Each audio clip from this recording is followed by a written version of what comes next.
All right, guys, welcome back to the channel. Welcome back to the stream. Welcome if you're new. Thank you guys for joining me today and for waiting patiently for the intro to finish up there. Hope everybody's doing well today. Well, as you can see, we have the 3 topics lined up and probably some others that we were going to talk about, but Sony decided that they wanted to make an announcement today.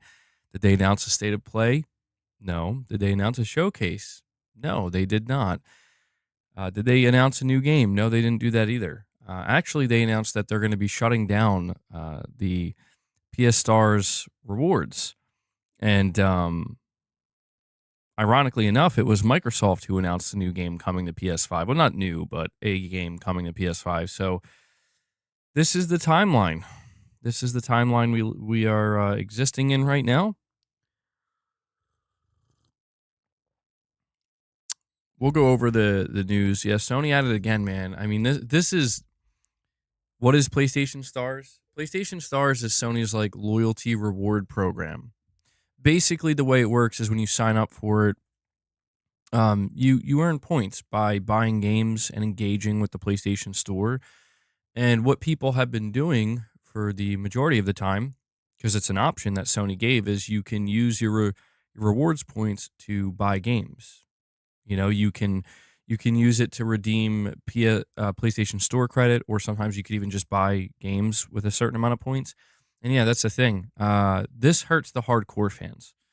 This hurts the ones who really like, because you have to buy a lot, quite a bit. You have to spend money on the PlayStation Store to earn these points. And Sony has decided that they just can't have that. This is a Hiroki Totoki ass move if I ever saw one, bro. We better buckle up. We better buckle up, man, because it's going to be rough. This is just shocking to me. It's like, bro, come on. Anyway, we'll go over the information. They must have thought people would spend the points on the collectibles. They're not just, no, not everybody's going to want to just drop their points on free games. What are you, crazy? They're going to want these useless collectibles that nobody cares about. Well, I don't say that nobody cares about, but... And Dragon Knight comes in right off the bat and drops 5 membership gifts for you guys. Dragon Knight wants to get the day started. Really appreciate that. Thank you. Appreciate it. So, yeah, if you guys want to support the channel, consider becoming a member. We're going to be doing a members lounge very soon. Consider dropping a membership gift, super chats, direct donations, all that stuff. I rely on you guys to be able to do this and do these streams and have these conversations. But, yeah, Dragon Knight, really appreciate that support, buddy. Josh, you're saying you don't understand Sony right now. They are not even trying to keep good PR. I mean, I don't know what's going on, man. Like, it's just how many people were redeeming these games? I mean, maybe it's a lot more than I would have thought, and they're like, oh man, this is actually hurting us. But I mean, I doubt that. And I'm saying all this as somebody who doesn't even use PlayStation Stars. I don't even care. Gaming Survivor, I did watch the interview yesterday with Colin Moriarty and Neil Druckmann, and I can confirm that there was no new information given. It was a fine conversation, but it was not... I mean, it was just basically Neil Druckmann talking about all the different things he's doing. He talked a lot about The Last of Us HBO. And, you know, it's interesting, I guess, to hear what's going on behind the scenes. But generally speaking, it's like, there wasn't anything new or interesting revealed, unfortunately. I will say some people were thinking that maybe there was like a very, very small tease where like, at one point, Uncharted 4 was mentioned, and the actress who plays Abby in The Last of Us Part 2, Caitlin Dever, apparently her last name is pronounced Dever, she actually played the role of Cassie Drake at the end of Uncharted 4. And some people were thinking that that exchange that Colin and Neil had in that moment was a very, like, very, very subtle kind of hint that, like, maybe they're working on that. because Neil was the one who like pointed that out. So yeah, she was the one who did the mocap and the voice acting for Cassie Drake. So it's like, is she gonna star in the next one? Um, yeah, they talked about losing Pedro Pascal and how HBO prioritized the art over the profit. And oh my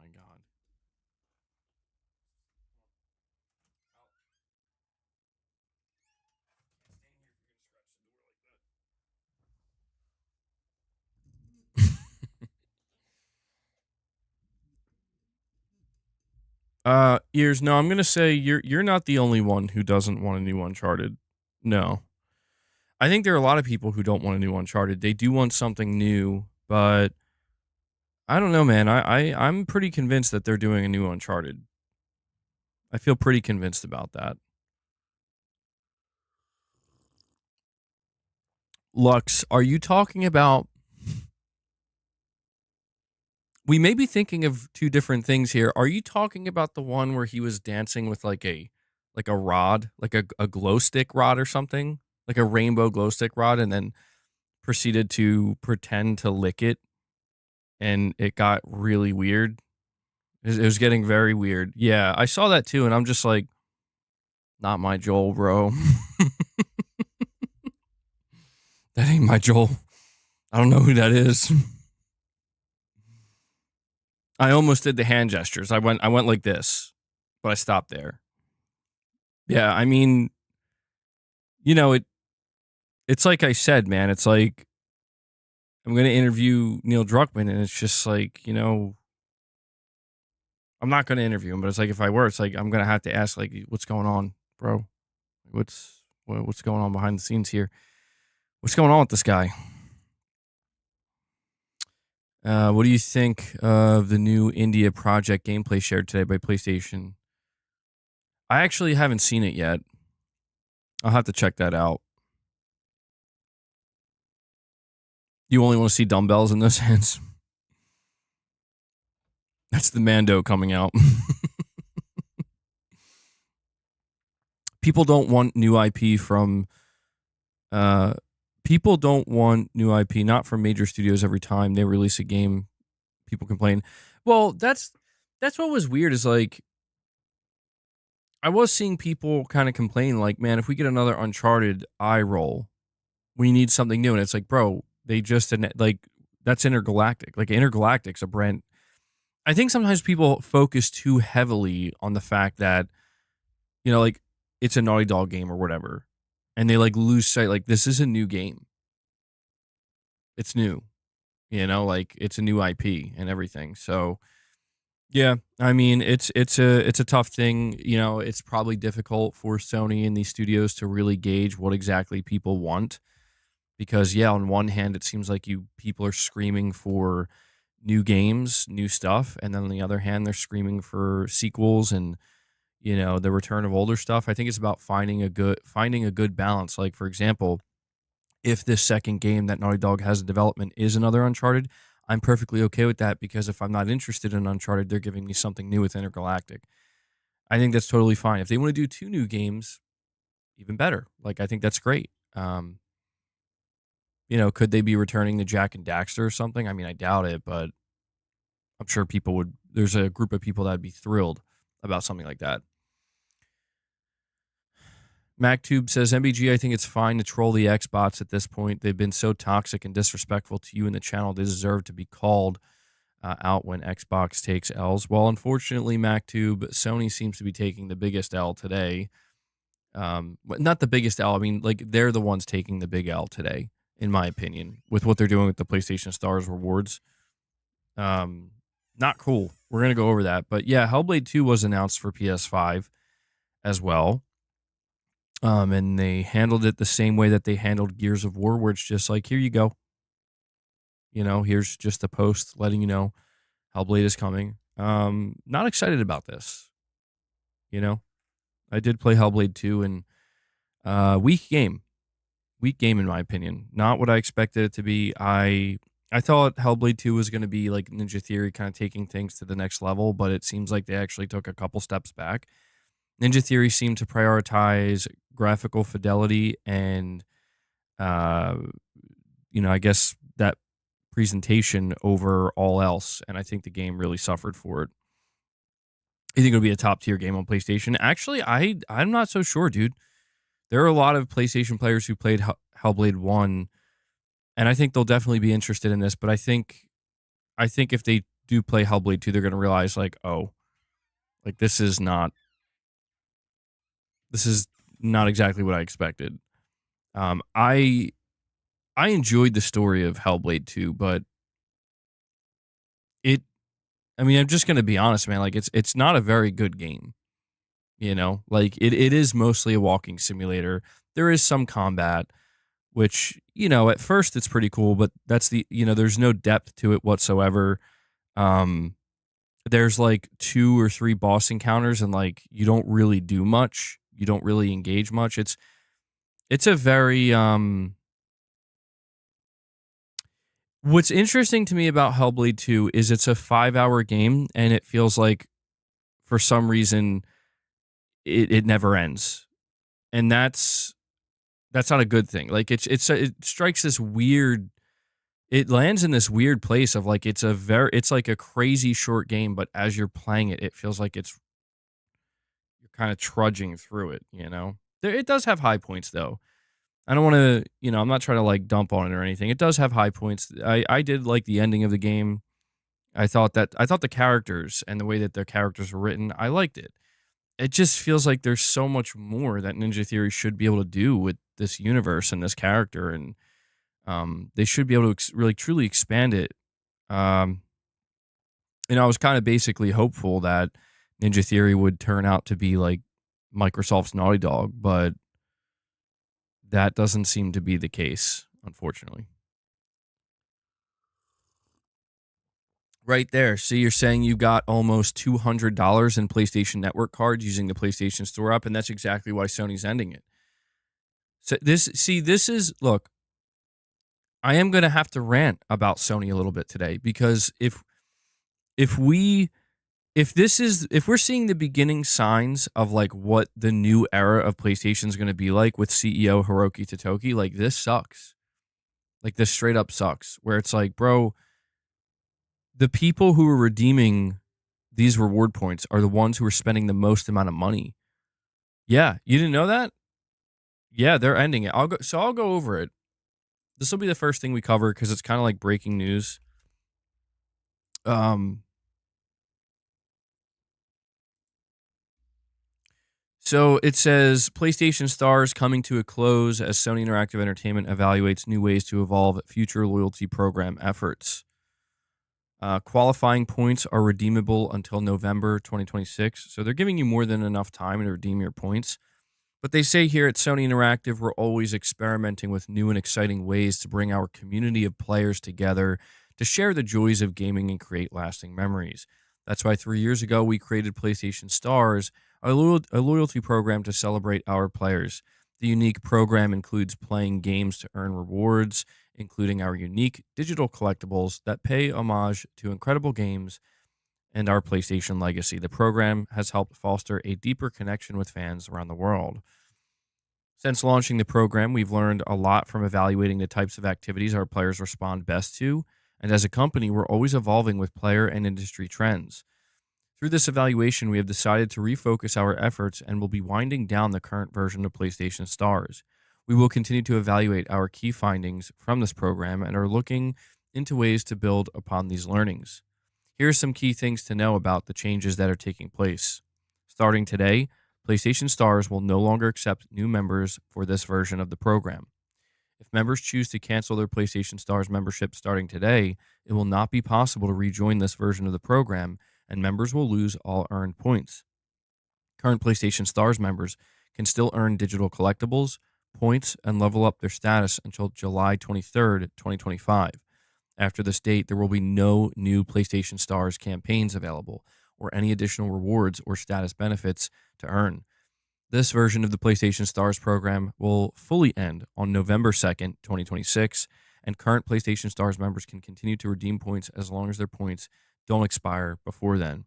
We also wanted to let you know that PlayStation Stars members can still access their digital collectibles even after these changes take place.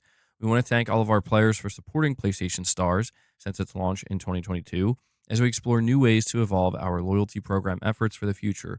We'll continue to celebrate all of our players through the various community activities we have planned. The programs we create are all inspired by you, and we look forward to bringing you compelling new experiences for many generations to come. So, Sony trying their best to make it sound like a good thing that you're no longer going to be able to get points back for spending money on the PlayStation Store and use those points to redeem, you know. Here's what's interesting to me. This is the only interesting part.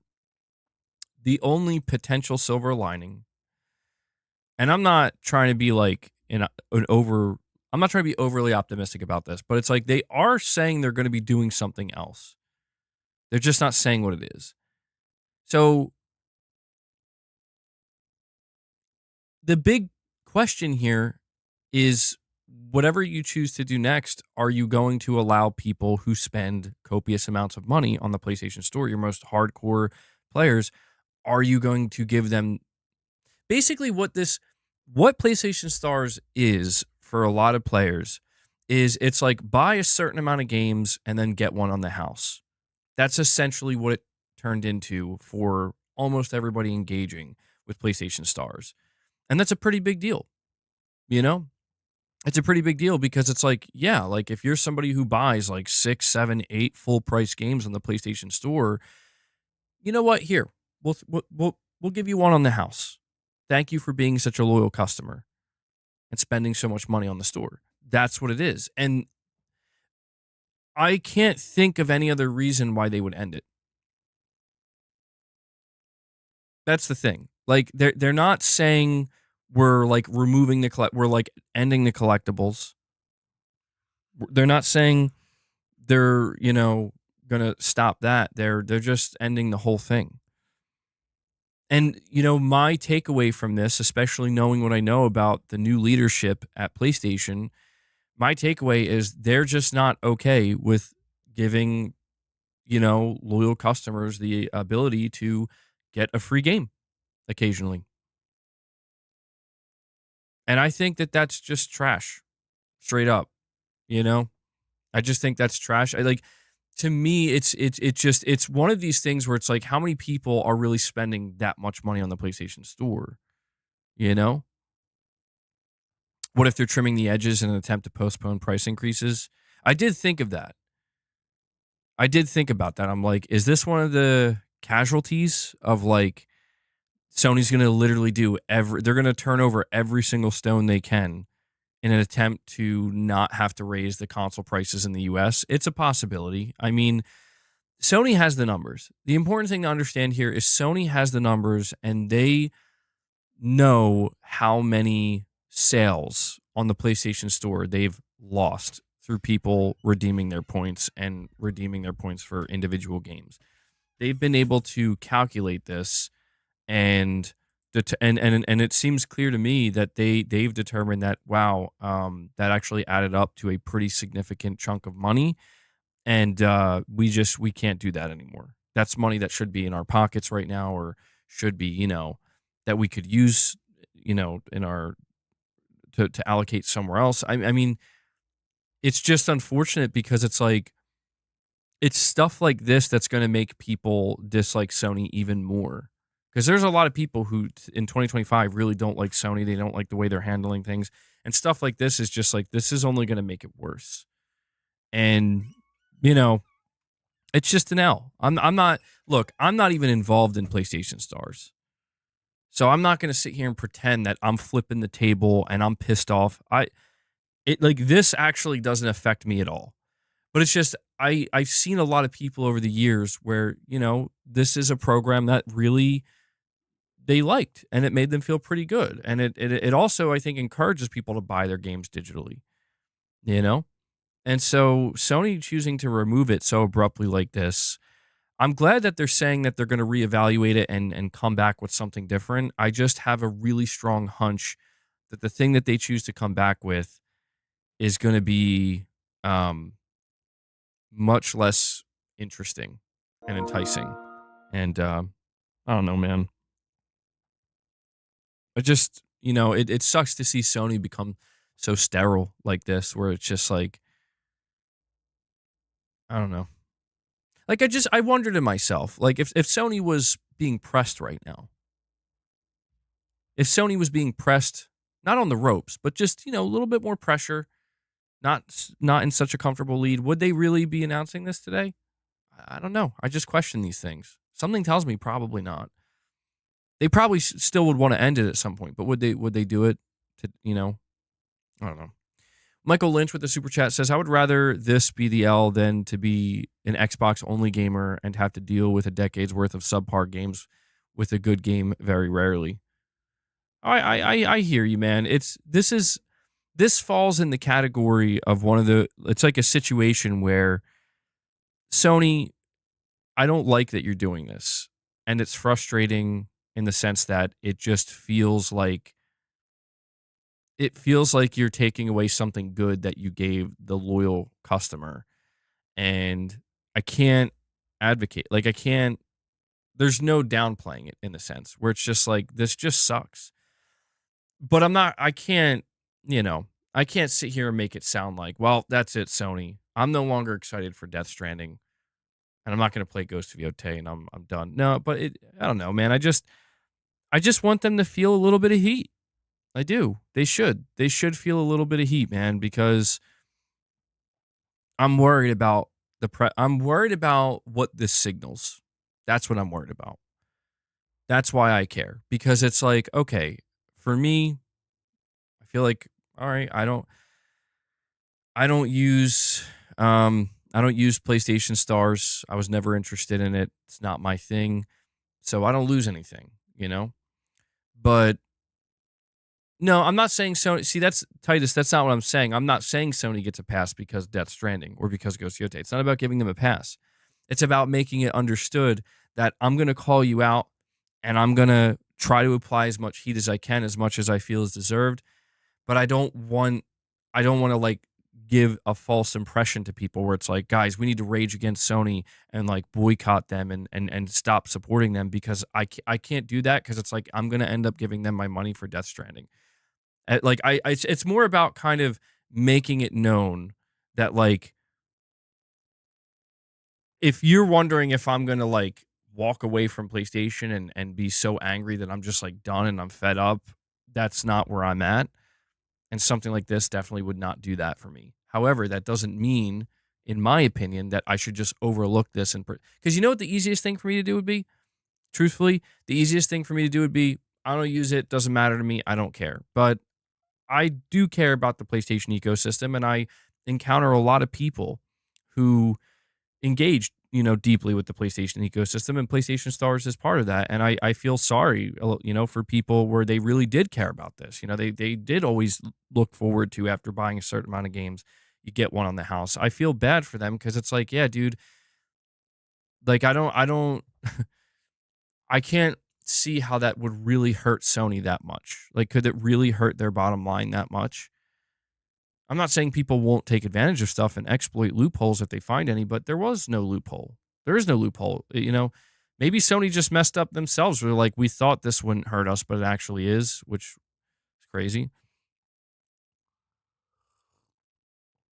Yeah, I'm not trying to like rage and flip over the table, and I'm not trying to be a bootlicker. I'm just trying to be realistic about it, where it's like, Sony, I'm just being honest. This is why people don't like you today.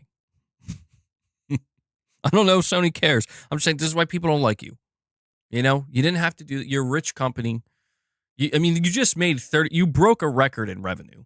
You made $31 billion. You made $31 billion. And the next, like, 3 days later, you're like, yeah, we're gonna not let you get a free game anymore. So see ya. When you're the console leader, you can do whatever you want. I mean, that's kind of the great irony of this conversation. The great irony of this conversation is, like, Microsoft is out here letting Sony announce Hellblade 2 coming to PS5. you know? And the like that's an announcement we got from PlayStation today. Hellblade 2 coming to PS5. Also, second announcement, we're ending the PlayStation Stars loyalty program. And it's like, I don't know. I don't know, man. Sony, you got be careful. Be careful, man. To me, it's just not that big of a deal, just something to complain about because not much else is happening. Well, it's like I said, it's the implications it has is what I'm worried about. I'm worried that if Sony's willing to basically care this much about every nickel and every dime, yeah, it seems like they are developing Uncharted 5. We don't have any confirmation, but that's what people think. But if Sony's willing to like worry about every nickel and every dime to this degree, it's like you have to ask yourself because the thing about the PlayStation Stars loyalty program that gets me is like to me this isn't even a big thing. That's what gets me is like I've seen people talk about it, but to me this isn't something that's super prominent or prevalent. I could be wrong, but yeah, I mean you're saying that they're cutting everything. It seems like it. I mean that's the thing I was worried about, and I am still worried about Hiroki Totoki becoming the Sony CEO. Is he was the CFO, he's the bean counter, he's the money guy, and there was always this chance that he would drop the hammer, and it would be no nonsense, and it's just like we're not just trimming some of the fat, we're trimming all the fat, and that's it. It's all gone. Like there's not going to be any waste whatsoever. There's not going to be any unnecessary loss, and there's not going to be any waste. And from a business standpoint, you can see why that would be a good thing. But I do very much worry about like, well, what about the optics? What about the end result for your loyal customers? And it's like if this is one of the things where it's like, yeah, we are willing to put out a blog post and straight up tell our most loyal customers who are spending the most amount of money, we're done with this. What does that mean for everybody else? What does that mean for the wider PlayStation brand? So, you think it's because of Marathon? They're preparing for a bomb? Well, I mean, it's possible. Like, we've been talking about that, man, and I've been saying for a while that it doesn't seem like Sony has any chance of recouping that $3.6 billion. MBG, there is waste. It's called fair games. The Bungie trash and other live service. Got to get rid of the other fat to chunk up these parts. Well, I mean, I will say, man, like, if it's true that Hiroki Totoki is just no nonsense, if he's really that no nonsense, then I don't think we'll have to worry much longer about these live service studios or titles because, yeah, dude, the axe is going to fall on them next. I don't know. It just sucks, man. I was looking over the official Twitter post that Sony put out for this, and a lot of people just feel confused. A lot of people just feel like confused as to why Sony would even like why not just like at the very least why not just like alter it a little bit or you know fine tune it, and they're just like no, we're just shutting it down. It's really unfortunate, man. Um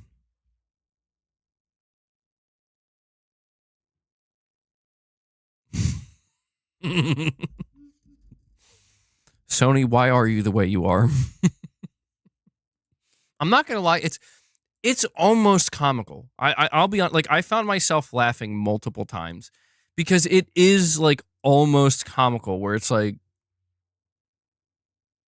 I don't even I think it seems like it's less so anger and it's just it's yeah, it's like diabolical comedy, man, where it's like it's almost like people can't believe it. Like really? Like Like, are you serious? Then they're like, Yeah, yeah, yeah, we are." It's like,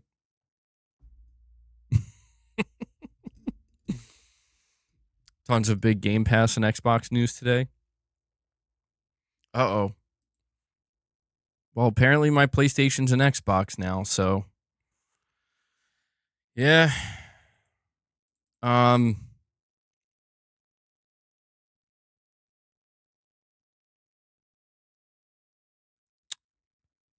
uh, yeah, so this sucks.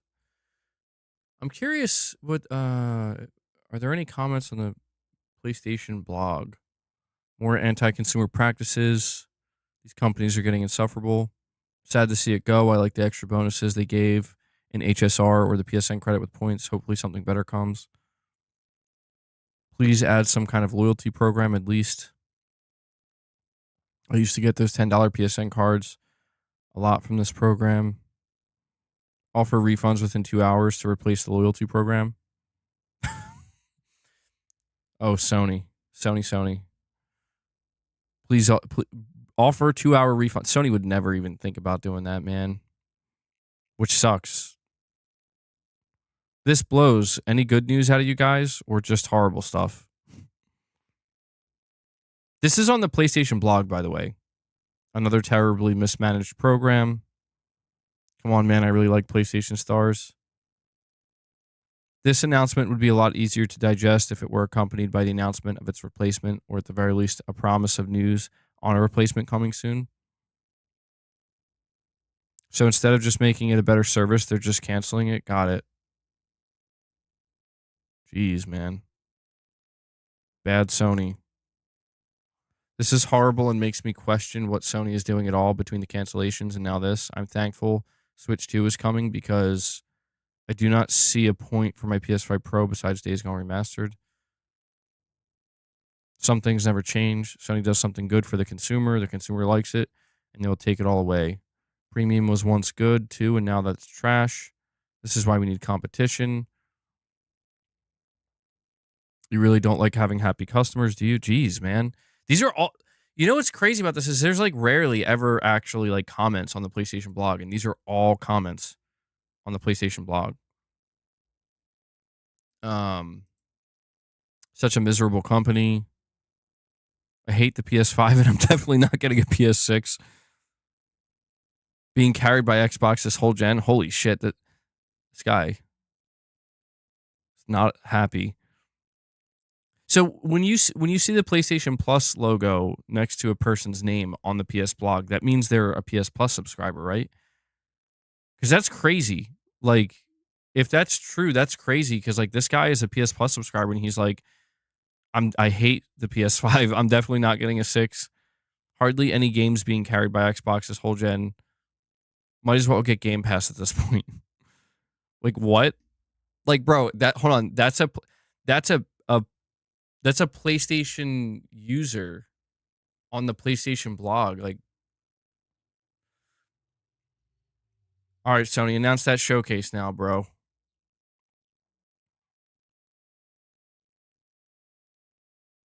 Well, oh wow, okay. This guy wrote a book. Holy shit. I didn't even realize you could leave comments this long. All right, well, it is what it is, I guess, man.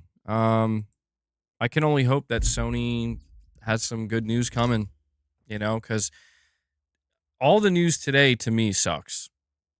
But just being honest. Well, yeah, it mostly like I don't know. This news about PS Stars disappointing. Hellblade 2 coming to PlayStation, who gives a shit? Like I'm waiting for something a little bit more, man. Like there's got to be a little something, right? Well, little something better than this. Right? All right, let me head back to the chat here. I'm sorry. I was um you're saying you're more excited about Death Stranding after Kojima said it's more like Metal Gear this time. Yeah, they've really been going on with that. I'm really curious to get my hands on Death Stranding too, because they're really kind of leaning into like it's more Metal Gear like. So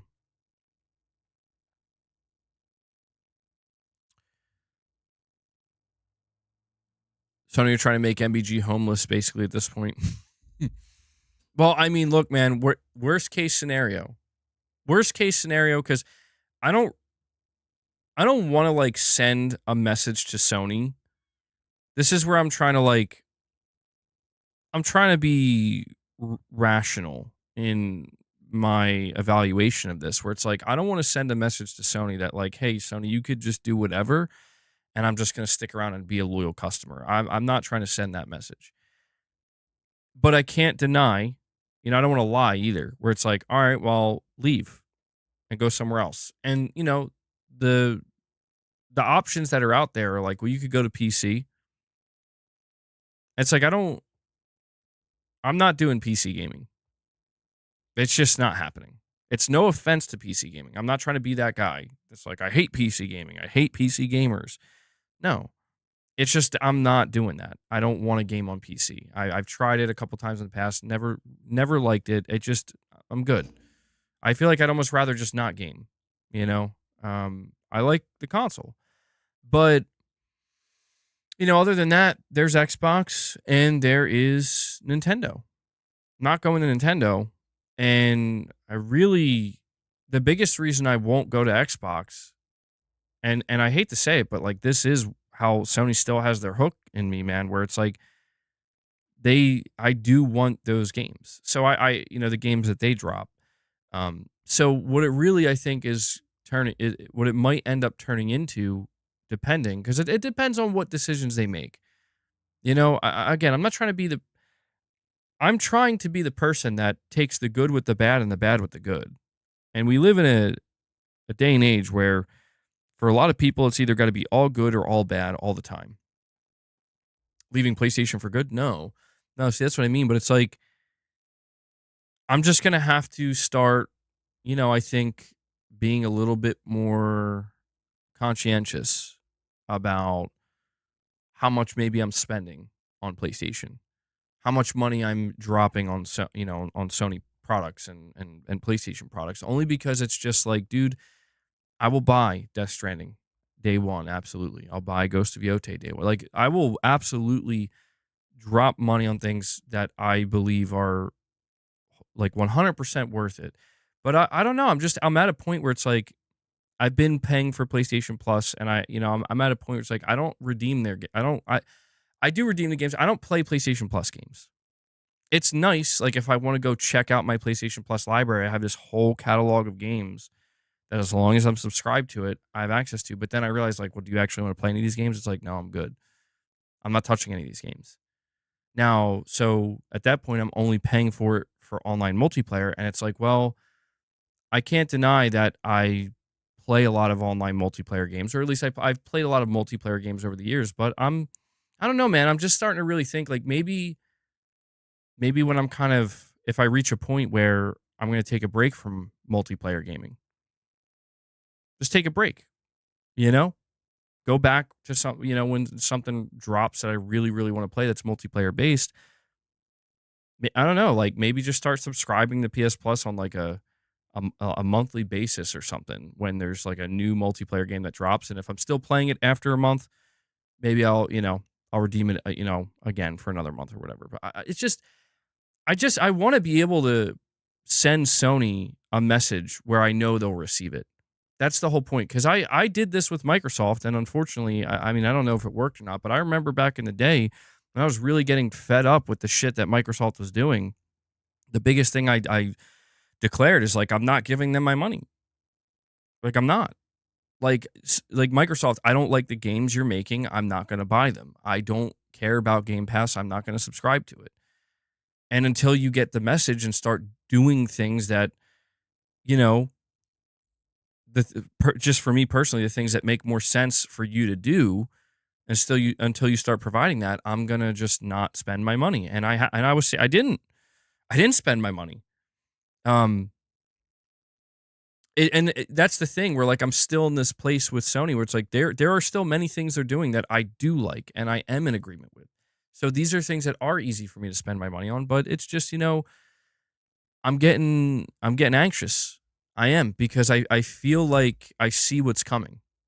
I feel like I see what's coming. And I think what's coming is a new age of Sony with truly no competition. You know, Microsoft is now helping them. Microsoft is like, we're gonna just, you don't have to worry about us anymore. Nintendo Nintendo unfortunately already went all in with the greed. They just said fuck it, and they're still getting cooked for that. And it's like Microsoft, even I think, even Microsoft made it clear themselves that, like, yeah, we're gonna do it too. We're gonna have $80 games. And I'm getting, I do feel like I'm getting a little bit fed up where it's like, I don't want to be the person that just constantly bitches, because that doesn't do anything. That's what so many people do, where it's like, got to call things out, got to point it out, but I don't want to just turn it into like basically what it turned into with Xbox, where it's like I'm going to sit there for years and complain just to realize that they're not listening to you, man. You know? Have you considered that PlayStation doesn't care like you do, and that the PlayStation you have in your mind ceased to exist years ago, and that these expectations are not the priority of current leadership? Well, yeah, no, absolutely. Like, none of this is new or surprising, but it's just like there's this part of me that believes there are limits. Where it's like, Sony, I understand you want to make more money, and I understand you want to make more profit, and I understand you want to increase profit margins, you want to make more revenue, you want to grow the brand, you want to get different people in the door. I understand all this. My only, you know where my line is? My line is drawn at, are you willing to sacrifice your core audience to achieve these ambitions? Because if it starts to become clear that you actually are willing to do that, that's where I draw the line. Because that to me is where you're crossing that line. That it's like, if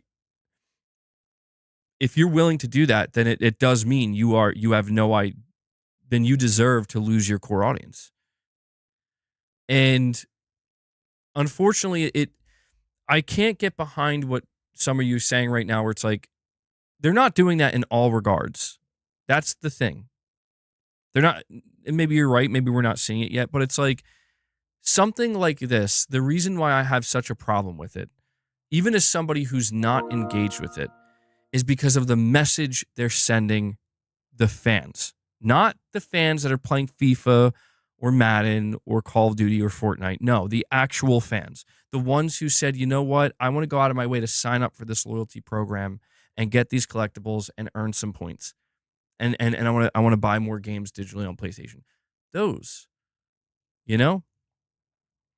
Whiskey Gaming, if they do that, then we'll be having the opposite conversation. I'll be like, well, thank God Sony actually got them. They see, I knew they wouldn't let us down like that. I hope so. I want that. I don't want, bro, this was not even something I was planning on discussing today. I thought we were going to be, I was planning on talking about what Jez Corden said recently about Sony being able to actually block games on the next Xbox if they're Steam. And we'll still talk about that. But I just don't like this because it sends a message, a very clear message, that this thing that we built for customers that are loyal and rewarded those customers, we are shutting down. We're not going to tell you why. And all we're going to leave you with is we're going to reevaluate it and think of something else. And that's it. And to me, that's like, bro, I hope this isn't, I don't know, man. I hope that this isn't all going in the direction that I'm starting to get this kind of like uncomfortable feeling like, uh, Sony, I don't expect you to not run your business like a business. I just feel like Sony, do you remember the way you were talking to PlayStation fans and the way you were treating PlayStation fans when your brand almost died? Do you remember that? You don't even have to take it that far. You're far from dying.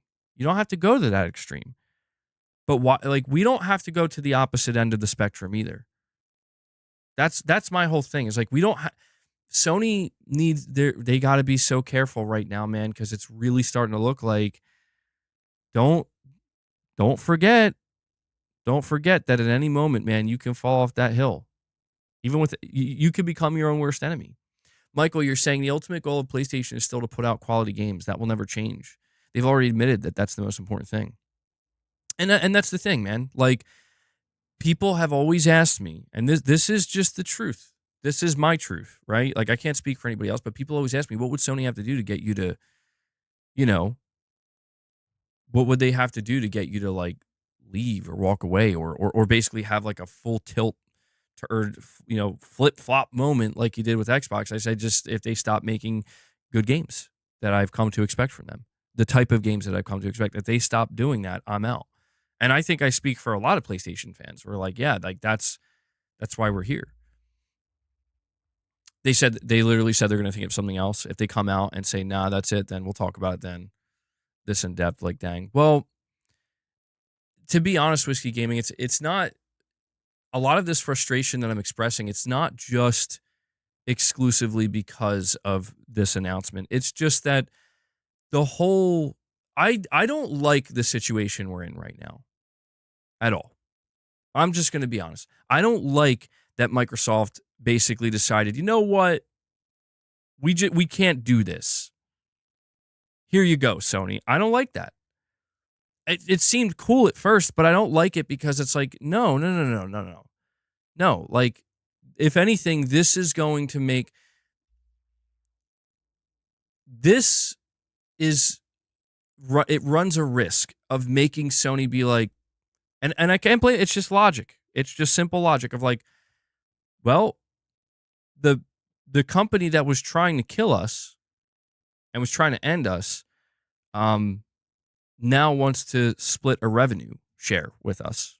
And they want to put their games, they want to release games on our platform that will sell our consoles and bring more people over here. And we will make more money.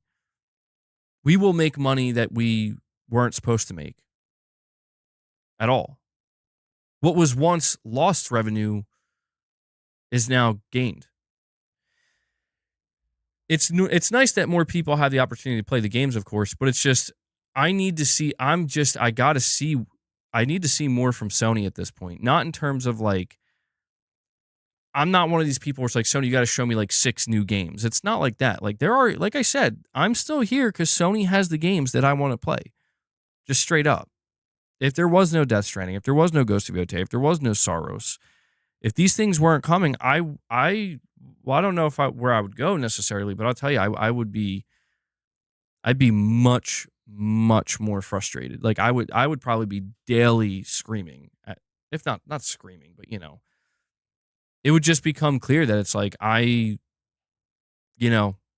just completely given up on PlayStation because they're not making the things that I care about anymore. And that's my biggest fear. And luckily, that's not happening. So it could be worse. But it's just like, I guess I'm kind of in this position where it's like, I don't want to see Sony slip up, because if Sony slips up and they end up falling down that pitfall, I'm not convinced they will, but if they do, it's like, I'm fucked, because like, bro, I have nowhere, like, there's nowhere else I want to be. You know what I mean?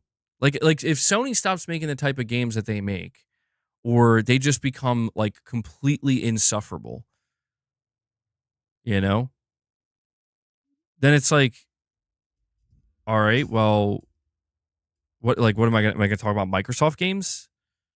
Am I gonna talk about Nintendo games? Like, no, I'm not gonna do that. PC, but that's the thing, is like PC doesn't open any new doors for me. Personally. It doesn't. Because the only thing PC would do for me is it's like, hey, that Sony game that you think looks good, you're going to have to wait for that. And it's like, oh. Doesn't that just mean you don't truly like gaming? No, I don't think it's fair to say that. Titus, you're saying on the upside, I think of the 10 to 15% new VAT tax.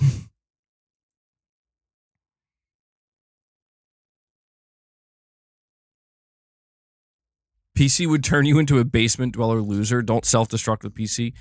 Well, I don't know that I would go to that extreme gaming survivor, but PCs. Listen, the truth is, PC is so uninteresting to me that I would probably I don't want to say I would quit gaming, but I'm gonna just be gaming a lot, lot less.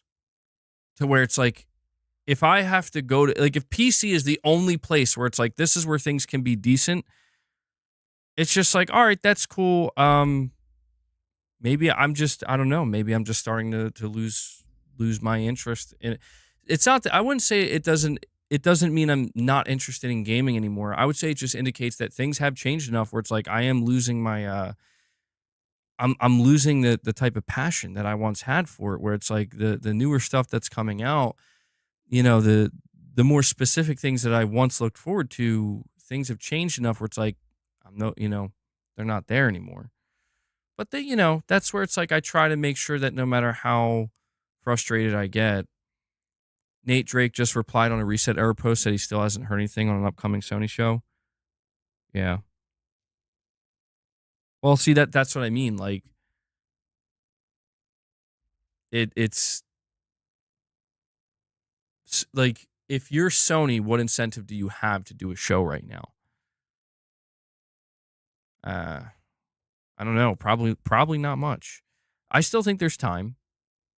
I still think there's time, to be honest. Update your driver, updates driver, game bricks the PC instantly.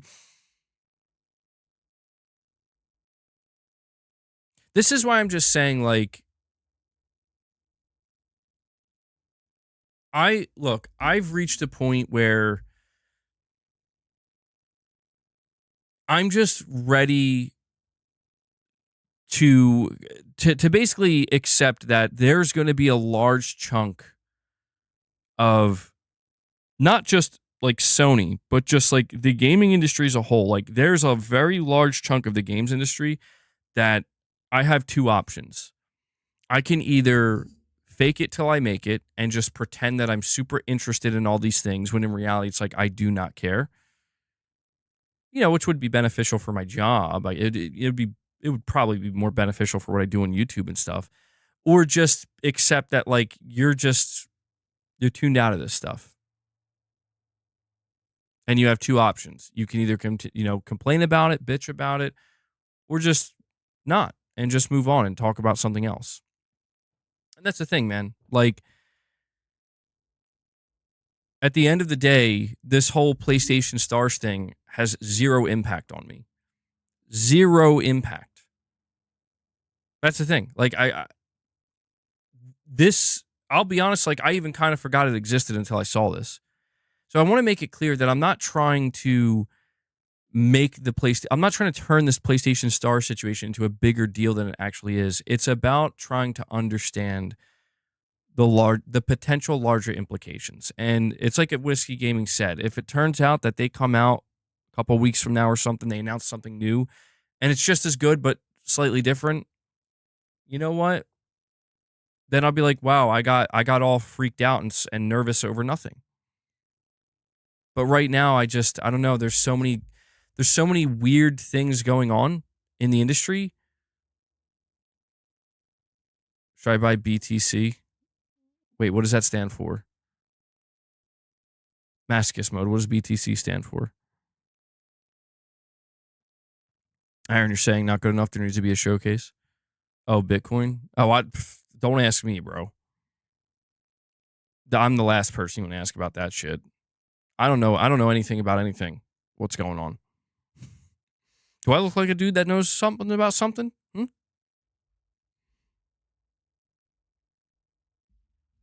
I'm not trying to make this PlayStation Star situation worse than it is.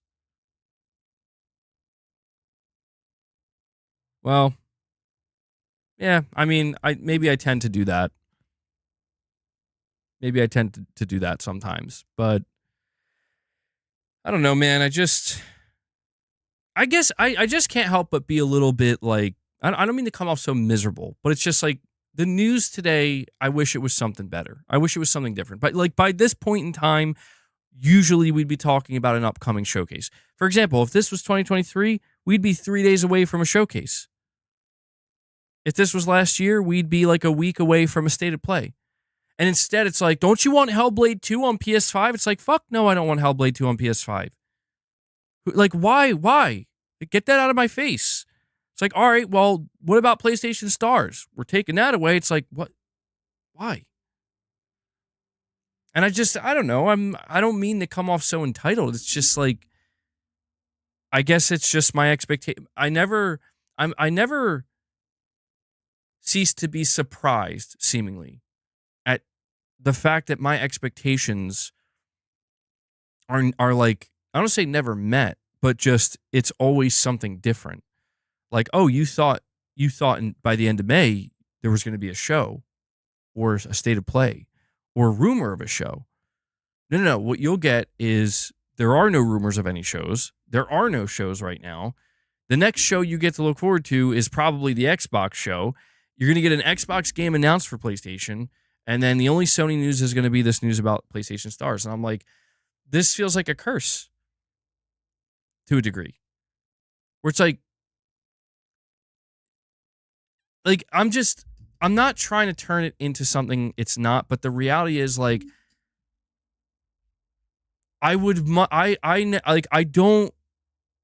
it does not excite me anymore. Like it almost like frustrates me to hear that Xbox games are coming to PlayStation, because it's just like the month of May has been filled with announcements of Xbox games coming to PlayStation. And it's like, I'm getting a little like, okay, I get it.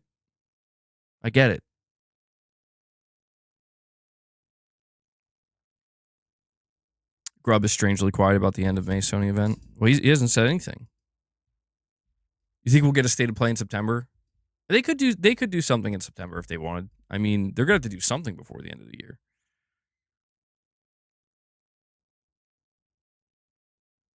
Is Sony in the mode where we're going to clear the road with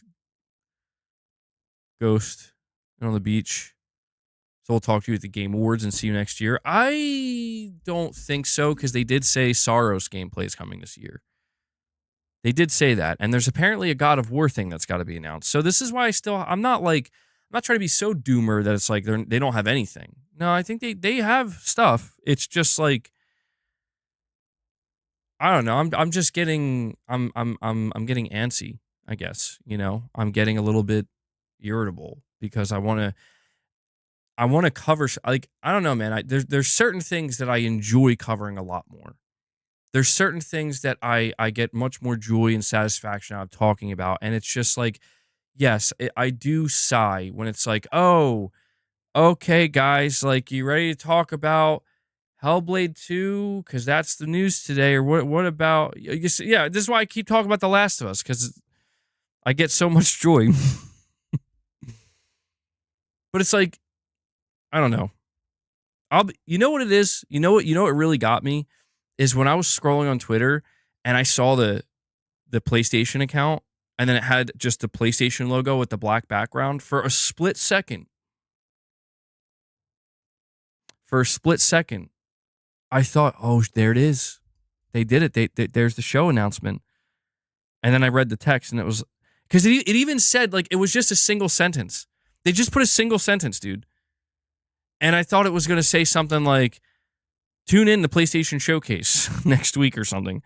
And I read it, I read the text, and it was like an update on PlayStation Stars. And I'm like,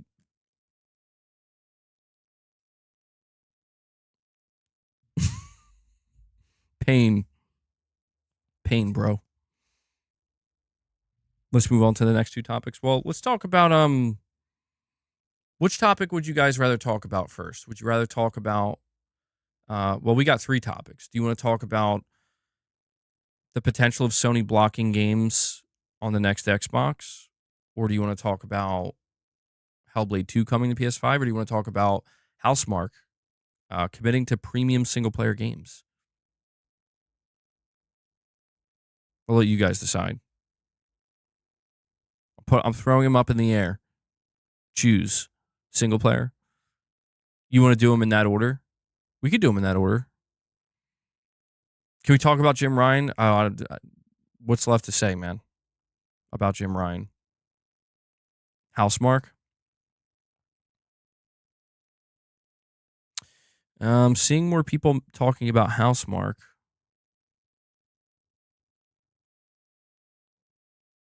A couple people saying Hellblade. All right, we could do Housemark and then Hellblade. We could do it in that order.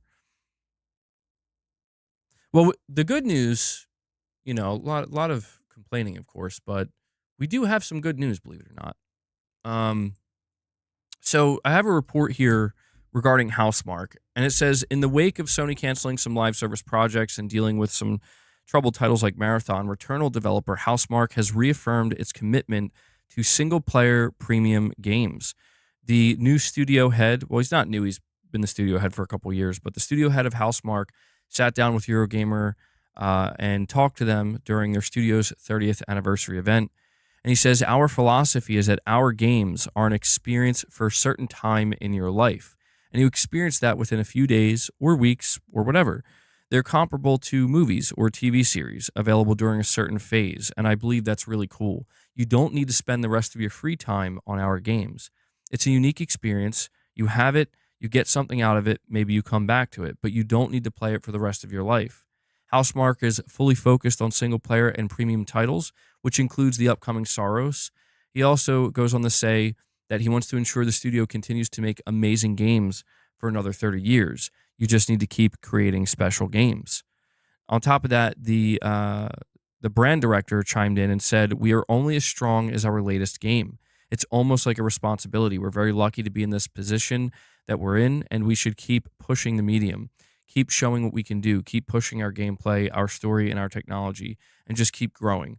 That's the future for the next 30 years. It's just creating better. And just a reminder, Sorrowos was revealed this year. They are going to be showing off gameplay this year, and it's going to be coming out next year, assuming it doesn't suffer any type of delays. So this, to me, is actually something that is incredibly reassuring to hear. And it makes me wish that more studios would just kind of have this philosophy where Housemark seems to have an innate understanding of like, what do people like about our games? Do they like the fact that they're single player? Yes. Do they like the fact that they're gameplay driven? Yes. Do they like the fact that we're trying to, I mean, not that this is exclusive to them, every studio, we're trying to improve with each game. Yes, they just seem to have a very good understanding of what makes their studio tick. You know what I mean? And what keeps them growing and what keeps people interested and engaged in their particular, type of game. And I feel like when you compare what Housemark is saying to other studios, I do think that this philosophy does exist within multiple PlayStation studios. I just think that there are also some PlayStation studios that maybe have an alternate philosophy where they're more willing to experiment, which is not a bad thing. It's good to see sometimes studios experiment. But it's just during a time when, we're hearing about like what's going on with Bungie and Marathon and, fair games and whatnot. During that time, to have a studio like Housemark come out and say, we're always going to keep making single player premium games. And we're just going to keep trying to get better at that. It's like, all right, you keep doing that. We'll be here ready to buy your games and support them. And, this is why I'm rooting for Sorrowos, man. I'm rooting for Sorrowos so much because I think Returnal elevated Housemark to another level that they've never achieved before, but not necessarily sales-wise. It seemed like Returnal didn't do that great sales-wise, which is unfortunate, but I think a couple reasons for that are because when they launched Returnal, it was at the very beginning of the PlayStation's life cycle, and, there wasn't a massive install base, and I think they were still just a little bit more unknown. I think that with Sorrowos, they have a much greater chance of reaching a much wider audience because it's going to be releasing pretty much towards the end of this generation with probably an install base of easily over 80 million, maybe even 85 million by the time it comes out. And They're also, I think, taking in a little bit of feedback where they realize that some people, I think, got filtered out of Returnal because it was pretty difficult. And so they're not going to make it easy mode necessarily, but the one thing they're changing is that you will have a sense of progression where you don't lose your gear when you die. Now, that doesn't mean they make it easier. For all we know, that could just mean the game, the difficulty scales up with that to accommodate it. But I think they're probably going to tweak the gameplay a little bit to try to make it so that maybe less people get filtered so easily. I think that would be good because Returnal's difficulty is not real. That's not really the part I enjoyed about it. I just enjoyed the feeling of the gameplay itself. There was a rewarding feeling of overcoming the challenge, of course. I do expect some challenge. Yeah, I saw that. Nate the Hate says that he hasn't heard of Sony doing any shows. Yeah, that's the second time he's saying that. And that indicates to me that he's been reaching out. Like he's been trying to find out. And so, you know, if Sony doesn't do a show this summer, it's going to be incredibly disappointing. There's no way around that. I've seen it on the Gaming Leaks and Rumors subreddit. So Nate the Hate says he has not heard of any Sony shows happening so far. This is quite the contrast to what Jeff Grubb said earlier in the year, where Sony was debating having a showcase or a state of play.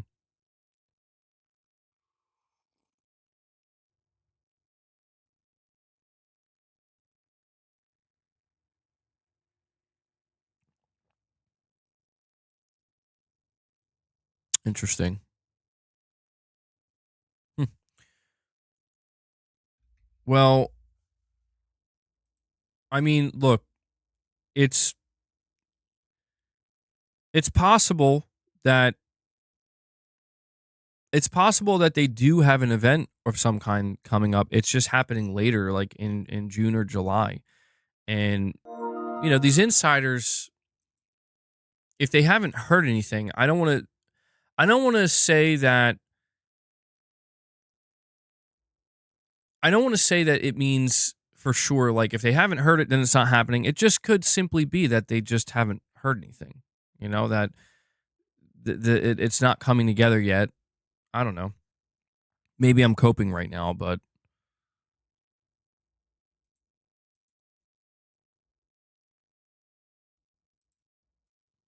because you think about they're going to be showing off Sorrowos gameplay this year. You have to wonder like when they're planning on doing that. Michael Lynch, you're saying I think they already addressed the difficulty. Didn't they already say you can keep some of your gear after you die? Yeah, exactly. To me, that's very explicit. Like they wanted people to know one of the biggest changes they're making to this game right off the bat. One of the things that's going to separate it from Returnal.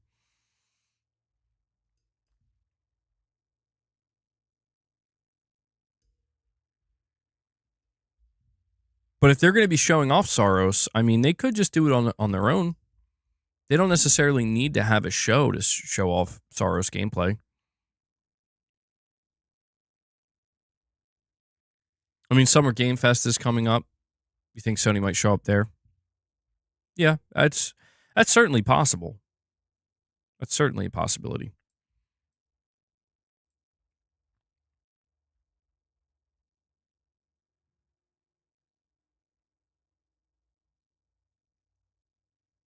Do you think Sorrowos will be this summer and then Wolverine Intergalactic will be fall or the Game Awards?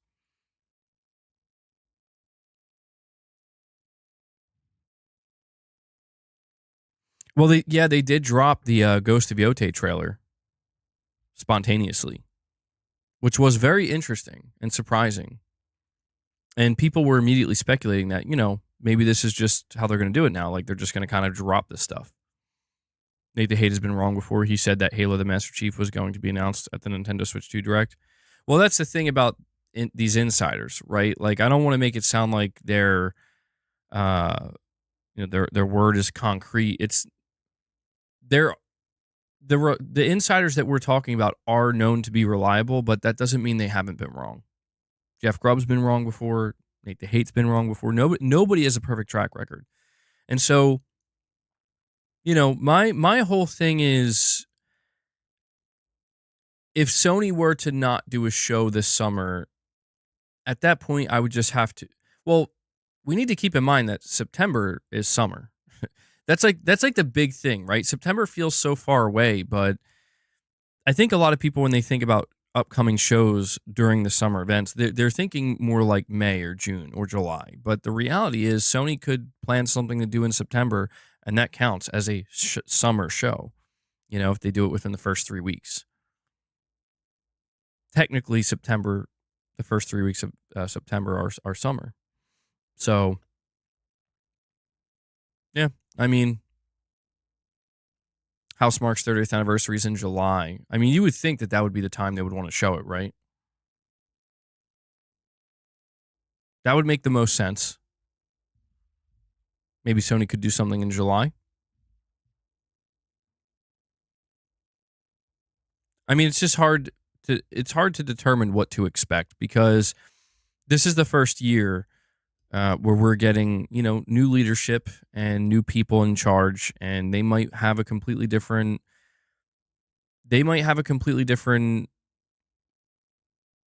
mindset when it comes to doing shows, you know?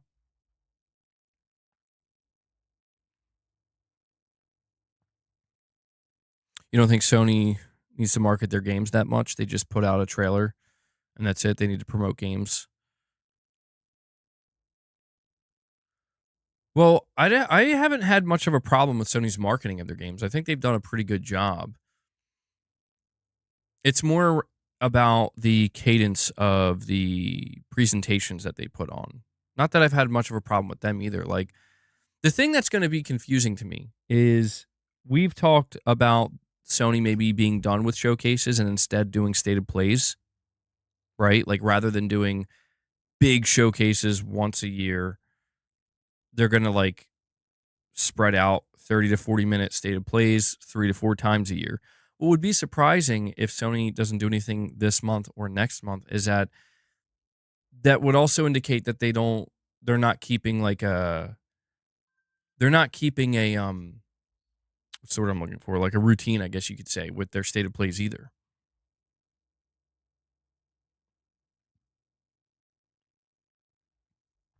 The Circana NPD data for April came out. We can go check that out. Hold on one second. Where?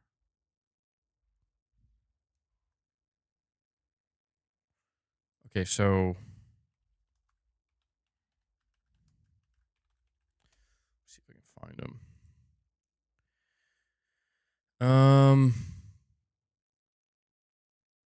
Claire Obscura Expedition 33 had a great US launch. It ranked 19th in April MAU on Xbox and 21st on Steam.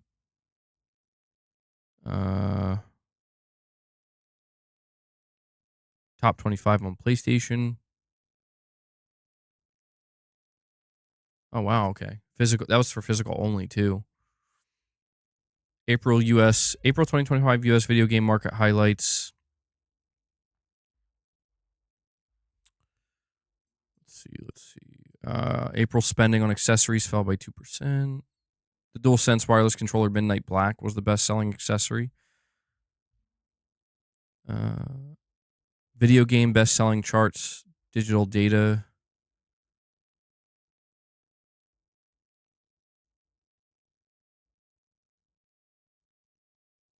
Wait, where's the rest of it?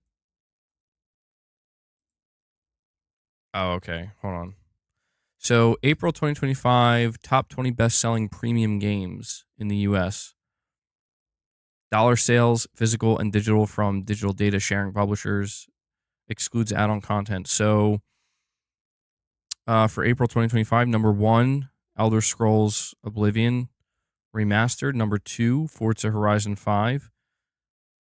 Number 3, MLB The Show 25. Number 4, Minecraft. 5, Assassin's Creed Shadows. 6, Indiana Jones. 7, Black Ops 6. 8, WWE 2K25. 9, NBA 2K25. And 10, PGA Tour 2K25. Huh.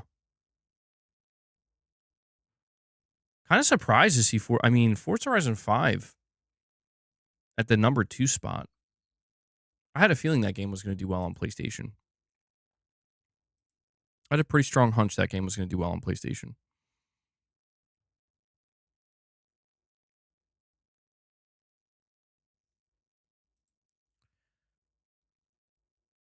So The Elder Scrolls 4 Oblivion Remastered was the best-selling game of the month, instantly becoming the third best-selling game of 2025.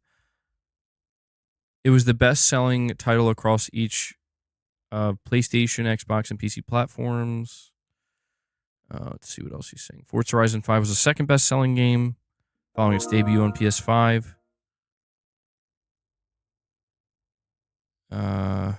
Indiana Jones. 4 of the top 5 and 5 of the top 7 best-selling games of the month on PlayStation platforms were published by Microsoft. Okay, hold on. There's even more here. 2 titles saw strong engagement gains on PlayStation following their addition to PS Plus. RoboCop Rogue City jumped from 111th in PlayStation total monthly active users. Texas Chainsaw Massacre. Top 10 best-selling premium games on PlayStation platforms for April. Elder Scrolls, Forza, MLB, Indiana Jones, Black Ops 6, Assassin's Creed Shadows. So it's basically exactly the same.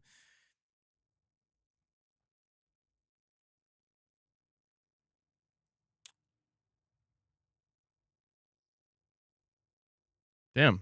Well, yeah, I mean, there you go, man. Digital Dude 25 with the chat says, they made Sorrowos for gamers like me. I couldn't get into Returnal at all. They knew they had to change something if they want more sales than Returnal. It's interesting. It's interesting that you're saying that, Digital Dude, because I think sometimes I underestimate how difficult Returnal really was, because I tend to overlook. It was a big moment when I played it, but I overlook the fact that I did almost quit that game when I hit the third biome. It's easy for me to overlook that now because I eventually overcame it, and then the game got a lot easier. But I remember I got so frustrated looking back on it with that third biome that I'm like, I'm not doing this. Like, this is like I was getting pissed. I'm like, this is stupid. Why is this so difficult? Why is this hard? You think that's when the game peaked? Well, I don't know. I did enjoy it even more so once I got finally like figured it out. But I think you're kind of right, Digital Dude. They probably realize that they're gonna have to make a couple of tweaks and a couple of gameplay changes to, again, try to have more mass appeal, which I'm not opposed to. Like, I want to see Housemark succeed. And I think what you're saying here, this speaks to you. What they're saying is like, okay, so you're telling me it's going to be different from Returnal. Same like, philosophical game design, I would say overall in terms of like a gameplay first type title. A lot of, probably be fast paced, a lot of shooting, a lot of action, but just maybe like toning down the difficulty and not trying to filter out so many people.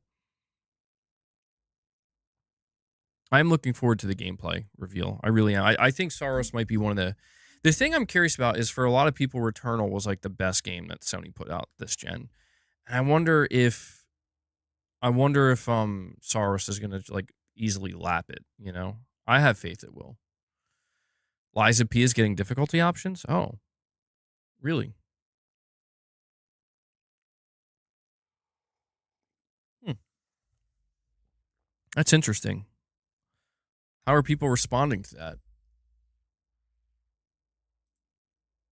Let me see.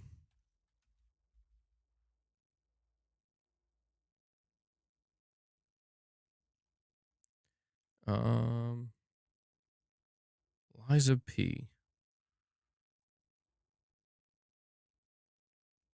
Difficulty options added, including the base game. Oh, they're even adding it to the base game. That's very cool. I never had a problem with that.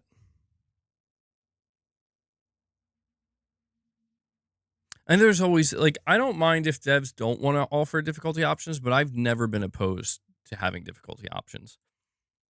Because I don't think like if you want the challenge, you can play it on the hardest difficulty.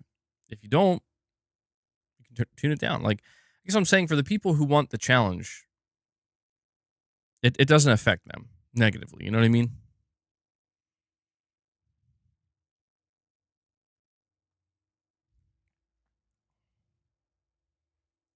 You're saying for Returnal, it wasn't about the difficulty; it was about the anxiety of trying not to die, so you won't start over.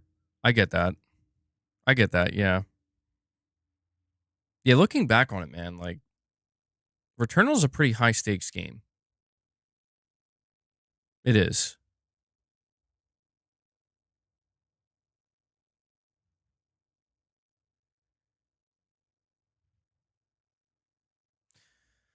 The um the Liza P DLC looks like it's going to be really good. Liza P was one of my favorite games, man.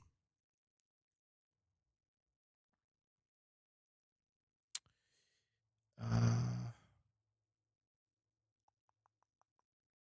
Apparently, there's going to be physical versions for Gears of War Reloaded for PS5 and Xbox.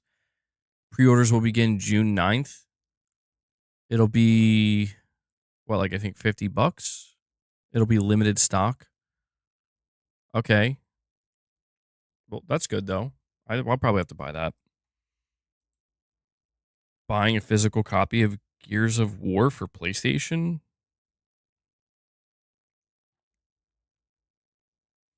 They didn't say anything about a physical version of Hellblade. No. I don't think Forza Horizon 5 is getting a physical version, which is so dumb. Like, that's just straight up stupid, in my opinion. Like, why?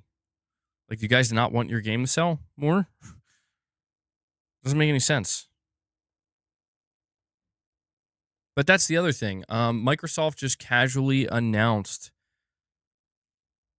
They just casually announced Hellblade for PS5 today. We did hear rumors that it was coming. You love the blade that we got in Returnal? Yeah, that was one of the best parts, the melee. I do wonder if they're going to expand upon that. I remember that, yeah.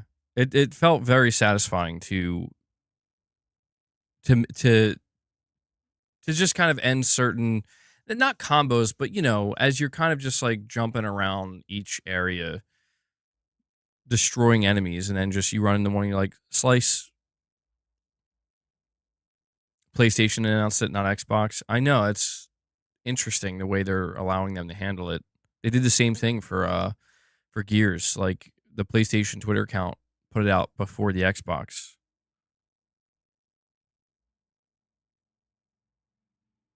Weird stuff, man. Melee was a must. Yeah, they should expand, dude. They should really greatly expand Melee for Sorrowos, because I do think that was one of the things that they nailed. Is sometimes Melee is like kind of hit or miss in some games, especially games that are like based more around shooting rather than melee combat. But Housemark, I think, nailed it with the feeling of that. It was almost like a lightsaber or something, right? I forget what it was actually called.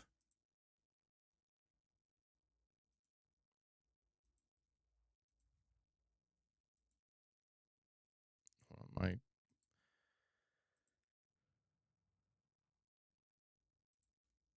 Hold on, guys. My YouTube studio crashed again. Is the whole game going to be on the disc, unlike Doom? Probably not. Dual wielding blades? Oh yeah. Maybe they'll have some kind of like hammer. Dual wielding hammers? A great sword. There we go. Let's get a great sword in Sorrowos, bro. Um, if I had to guess, not all of the data will be on the disc for the physical version of Gears of War for PlayStation. Because it just seems like Microsoft is not interested in doing that for some reason. I don't know why. Or unless it's maybe a Bethesda thing. It could be a Bethesda thing. This will be one that's directly from PlayStation. What's going on, Corey? No, I didn't know that, Planet Schlorpian. That's actually interesting. Oh, dude, I forgot about that. Yeah, I totally forgot that Hellblade 2 wasn't 60 FPS on the Xbox. Maybe it'll be 60 FPS on the Pro. Venino, a member for 7 months, says, whoever got me the gifted membership, thank you. MBG, I'm still waiting for the wow moments on this PS5 gen like the PS4 times. Sony isn't the same anymore. Well, I do think that the second half, not the second half, but the last half, I should say, of the PS5 generation has a much higher chance of having a bigger wow factor with their games. Part of the frustration when it comes to wanting a new PlayStation show, whether that be a showcase or state of play, is just kind of wanting to see more of these games. It's not even so much about new game announcements because we've gotten new game announcements. Yeah, Dior, we mentioned that. He's not saying, if I understand correctly, he's not saying there isn't one. He's saying that he hasn't heard of one. Well, hold on. You're saying the leaker. I'm assuming you're talking about the hate. You're claiming that he said just a stated play in September? Wait, did he update what he said? Because all I read, the only thing I read is well, hold on, let me see. Let me see if I can find the thread. Have you heard of any Sony shows compared to last year? It's very quiet. He says, I have not. Let me scroll now and see if he responded to anybody else.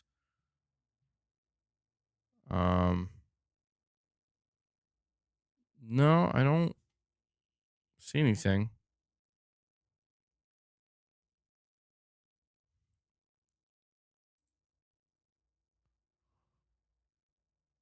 I think that's all he said. John Harker. Oh, okay. Hold on. John Harker says there's no summer show. The next day plays in September. He's been correct. Oh, no, dude. No, not John Harker. Yeah, he's been correct. He doesn't really ever. This is usually the only thing he ever talks about, but he's correct. Bro. September's still summer.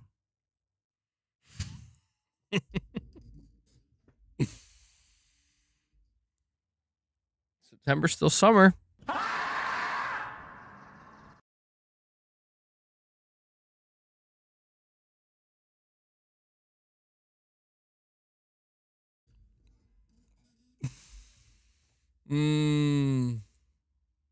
Not John Harker, bro.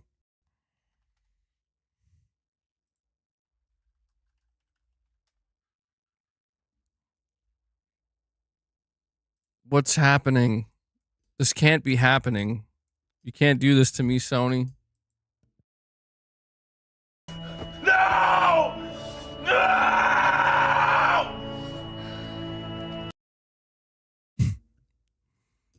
You can't do it.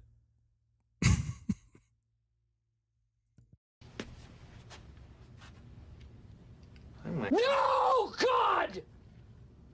No, God, please, no! No! No! No!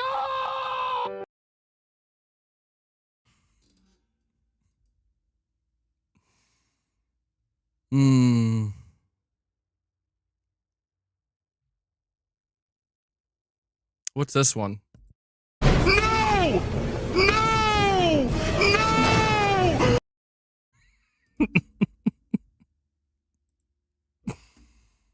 No! Is John Harker in the light of your set Christian Bale freak out? That dude legit. John Harker has been correct in the past about PlayStation shows. He's not somebody that we really talk about that often because he doesn't really say much that often, but I believe he's been correct numerous times in this regard. So, damn, dude. Wow. Sony's really going to skip May, June, July? And Corey the Legend comes in and drops another 5 memberships for you guys, bringing us up to, it says 11 on the day. Corey, thank you so much, man. I'm no hero. Never was. Never will be. Yeah, add that to the goal. Shit. Ah, why is it so disappointing? I don't know. Because I just thought at the very least they'll do a state of play. How about the go-to breathing? Like, you know, as much as I want to play that one, as much as I want to play that soundbite gaming survivor, I don't think it would make much sense in this case, in this instance.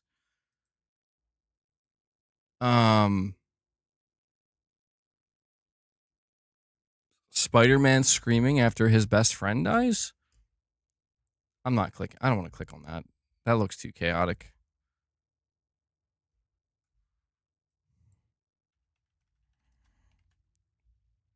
Let's find a new scream sound effect. Long scream sound effect. Okay, that's not what I was trying to go for. Sounds like a horror scream. That just sounds terrifying.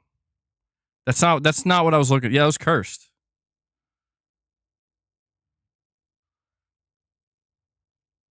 This one says scream sound effect funny. Let's see how funny it really is.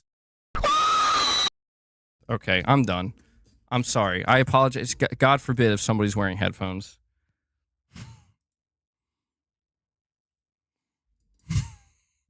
I mean, on the inside, it's accurate. On the inside.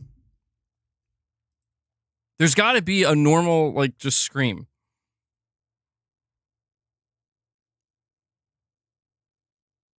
Agonizing male scream sound effect. Tempting. That I gotta admit, that one's tempting. Should I play it? Chat, do we play the agonizing male?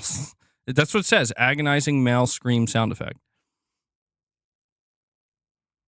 We just do a Steven Seagal quotes. You're more excited for the Xbox show now?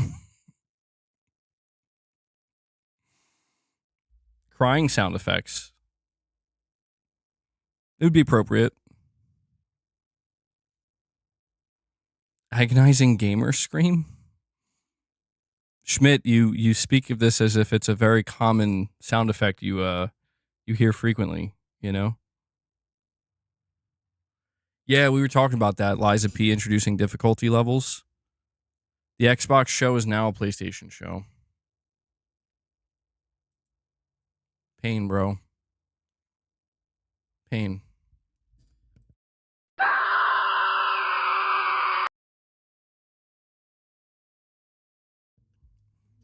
Okay. Why are all of these sound effects so high-pitched? Why? And Hellbound 1981, another legend. He shows up and he drops another 5 memberships for you guys. Hellbound brings us up to 16 on the day. We are 9 away from hitting our goal. We'll see if we can get there. And we could feed Boss. I don't know what Boss is doing right now, but we could hopefully feed him some treats soon. Hellbound, thank you. Thank you for that, man. The Willem scream. The Willem scream is too...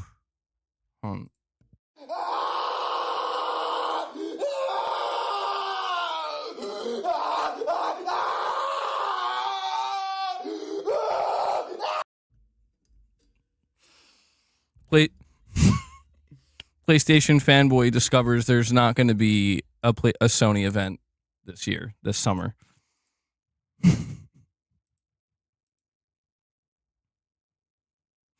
See what you did to me, Sony?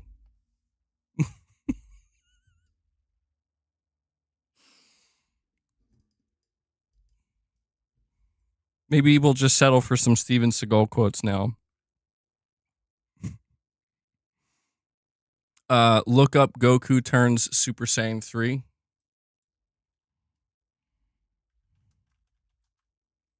Okay, let's do they have like a shortened version? These are all pretty long. There's no way they're screaming for like 5 minutes straight, right?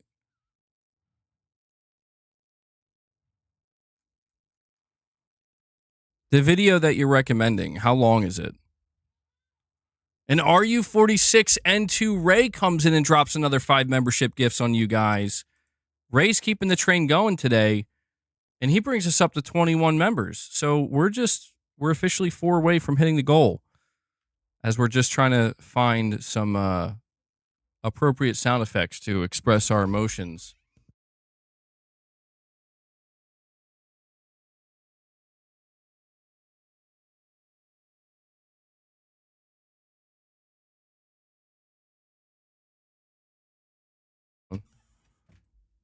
You wanted to scream to... All right, so we'll try the Goku one first. Maybe a short would...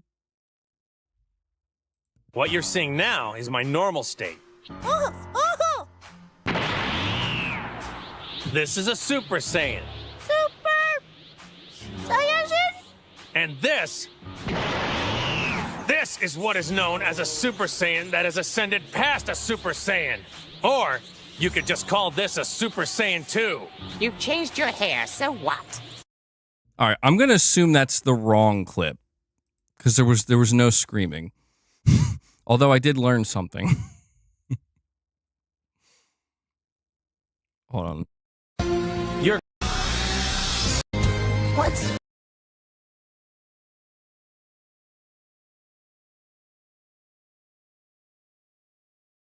All right, let's try this one.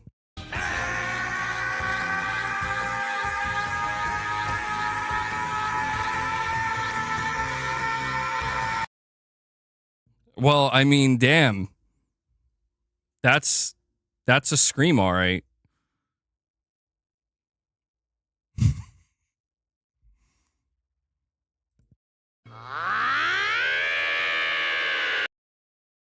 Hold on, we gotta do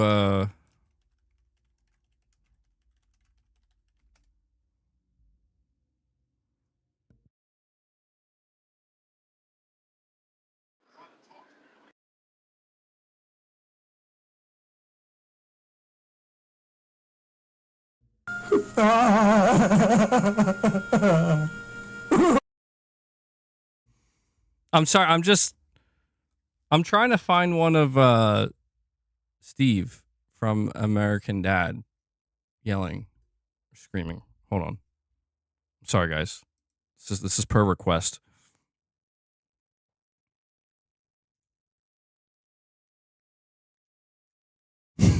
Wait, you're saying that wasn't the right scream?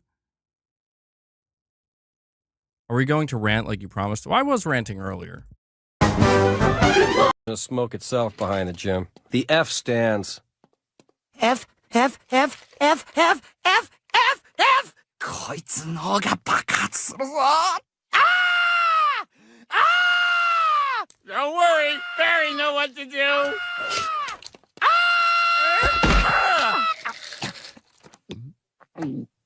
Now it's just gonna take me longer to finish freaking out. Okay, I don't know how to explain that one. I don't know how, I don't know. There you go. That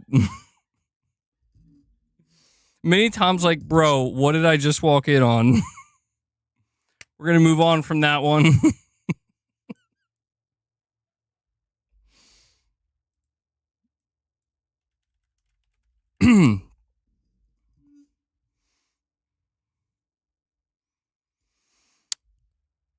How about tortured, distorted scream sound effect number 865? Does that one sound appealing to you guys? Oh, I don't know. Deep monster scream? Well, that's taking any suggestions. Taking requests. What's happening? Sorry, Mini Tom. We're just having a little bit of a mental break here, you know? we're having a bit of a mental break because we're apparently discovering that Sony is in fact not doing a summer show. Well, by summer, we mean May, June, or July. It seems the next time Sony's doing something is in September. Broly scream. Guys, boss has entered the space, so we're gonna have to get that 4 memberships. No, don't do it.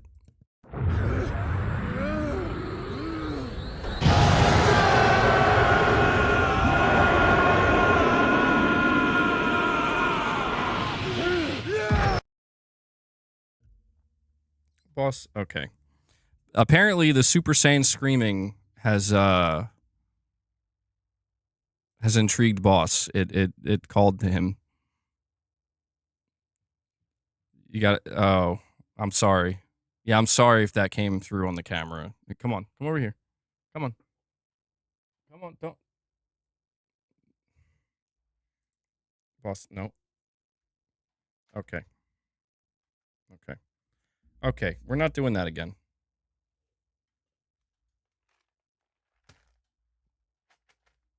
Come on. They know why. That sucks, though. I mean, I guess at this point, it does look like Xbox is going to be the one, dude. You know, that's where we're going to see the most amount of PlayStation games, I guess. Well, Summer Game Fest. And Mini Tom Official comes in and does it, thank God, because boss is about to destroy everything. Here we go. Look, right here. Right here. You don't have to leave. No, come back. We did it. We did it. Hey guys, it's Boss here again, Meow. I can't wait for the next stream, Meow, so we can hang out and eat snacks together. It's gonna be a good time. Meow. You're scaring the family. I'm sorry. I'm sorry. Mini Tom, thank you so much for another 5 memberships gifted there. That does bring us up to 26. So you crushed the goal. We'll see if we can go, or how far past it we can go. All right, let me go. I need to see if there's any other updates on this situation because, let's see. John Harker says not to expect a Sony event soon. They're targeting a show for September. Okay, so now it's being reported on.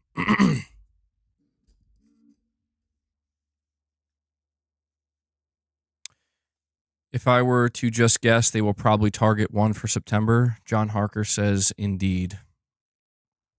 So the question I have at this point, if Sony's going to wait all the way until September to do a show, if Sony's going to wait till September, I mean, that means they're not doing a state of play in the, but for quite some time. They did a state of play in February. So March, April, May, June, July, August. I mean, nothing. Does this mean they're more likely to actually do a showcase, though? Could that pop? I don't know. I'm just trying to put the pieces together here. Like maybe that's why they want to wait. Yeah, they. I know. Don't remind me. Don't remind me. But bro, I gave you treats. I gave. Oh. Come back.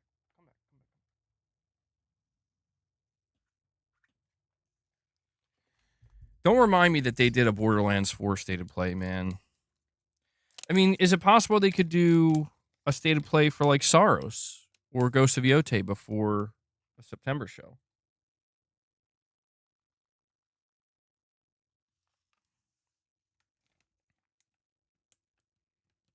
GTA 6 gameplay? I feel like we're not going to get GTA 6 gameplay till next year. Time to sell some PlayStation therapy. Well, I guess I'm gonna have to hype up that Xbox show now, you know?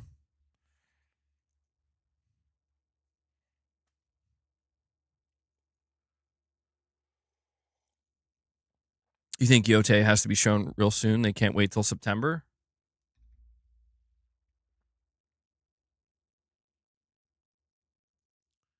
I saw that. That was pretty old. The Rick and Morty commercial for Death Stranding. Isn't the Xbox event going to mostly be a Sony show? I mean, kind of, yeah. Hanzo, you're saying you don't trust insiders. I mean, I get where you're coming from, man, but we have nothing from Jeff Grubb. We have Nate the Hate saying he hasn't heard of any show, and then we have John Harker saying that they're planning something for September. And all three of these people have had accurate information about PlayStation shows in the past. So I don't know, man. Unless it is Denzel Washington, he is the inside man. Insiders are the outsiders who know nothing.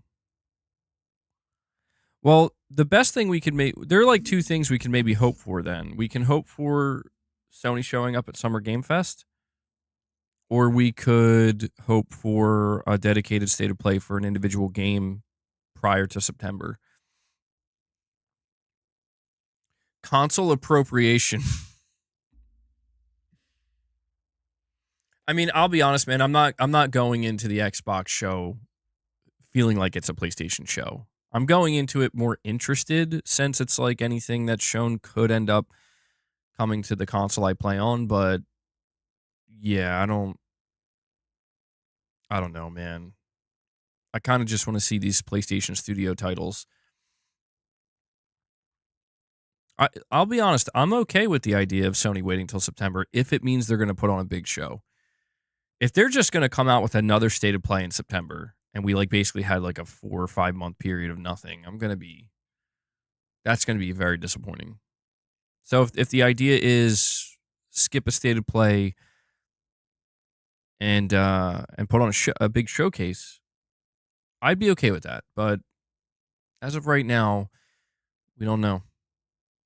Anything they now show will be years away. Well, it's like I said, man. I think that one of the things Sony could do to have a successful showcase is show more gameplay of titles that they've already announced. But if they want to announce something that's like a couple years away, I'm actually okay with that. I've reached this point where it's like, if they feel like they have to kind of get... Well, let's think of it like this, like Blue Point Games. Blue Point Games, and Sony Bend. Both of these titles were canceled for their live service efforts. They both had their games canceled in, I think it was reported, January this year. So it's going on nearly 6 months. Maybe by the time September rolls around, they would have greenlit a second project or a new project, and maybe they'll have maybe they can announce that game. Did I see the Trump video yet? Well, no. Do I want to know what you're talking about, Unknown? Even if Yote gets just another random trailer for gameplay, you'll be happy. I mean, yeah, I would. If they want to do like a state of play in like June or July for Ghost of Yote, I would be stoked for that.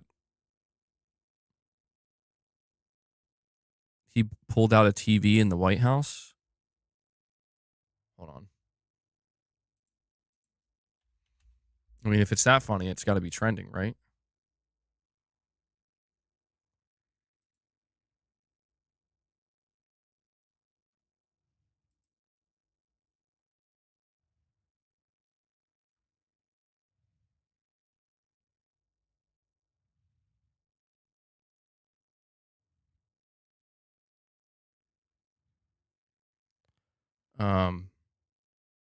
Trump brings a TV into the Oval Office in front of the South African president and shows him a video of his own government calling for the genocide of white farmers. Oh, yeah, I'm watching the video now. Wow. Oh, okay, that is he just straight up pulled out a TV, told them to turn the lights off. Okay, man, that is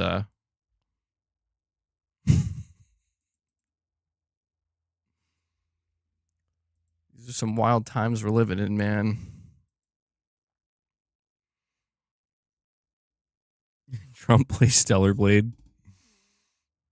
Were there tariffs on the TV? What a legend.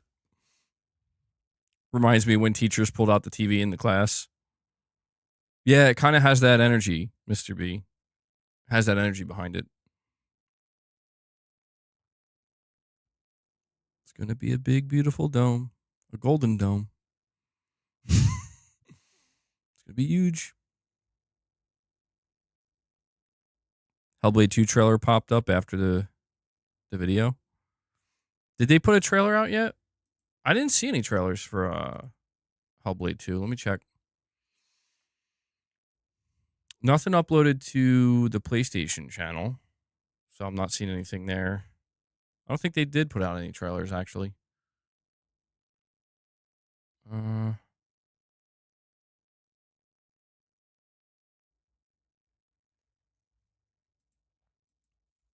don't see anything.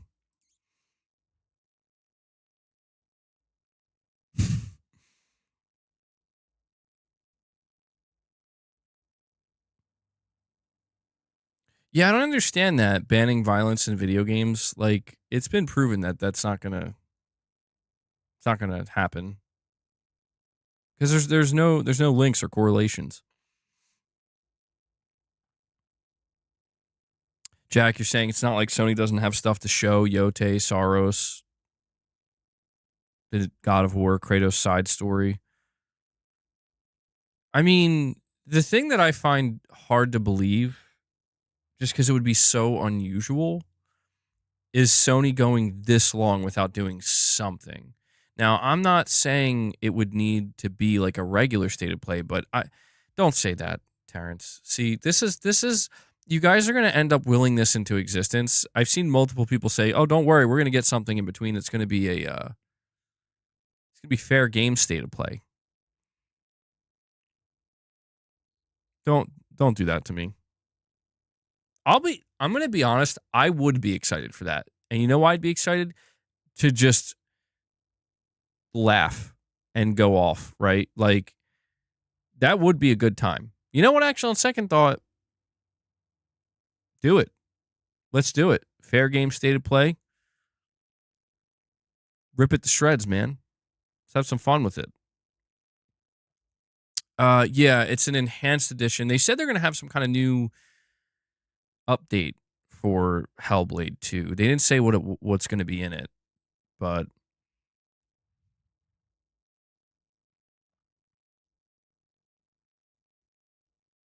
yeah, I mean, you would think maybe like a 60 FPS update would make the most sense, because that was one of the weaker points of that game. It was stuck at 30 on console.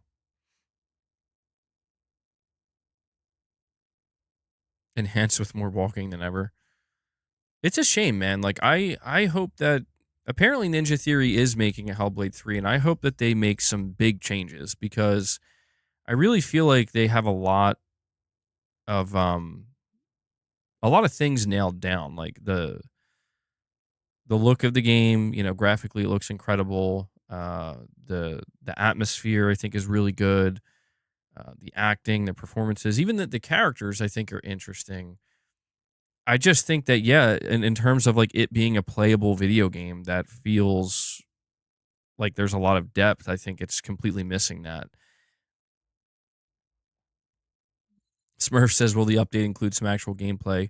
It's a shame, dude. It's a shame because, like, gameplay wise, it almost does feel like Hellblade 2 is a step down, or maybe just flat out is a step down from the first game. And it's like the combat's cool like the first couple times, but then you realize like that's it. That's all there is to it, and that's what you do for the remainder of the game.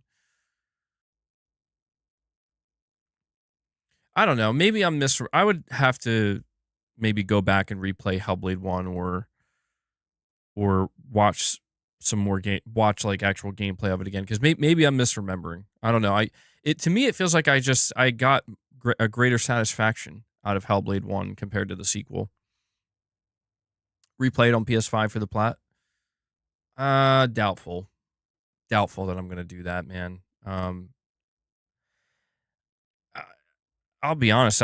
There were points of Hellblade 2 where I was just like, all right, like come on, let's move this along now. Hellblade 1 had cars and Uzis. They send me a code. I mean, I don't know, man. I already played Hellblade 2. I even played a little bit of it on stream. I don't know. You know, if they sent me a code, it's like, that's cool. I appreciate it, but I don't know. Jack Burton saying, "Oh no, please God, don't tell me what is that from Big Trouble in Little China."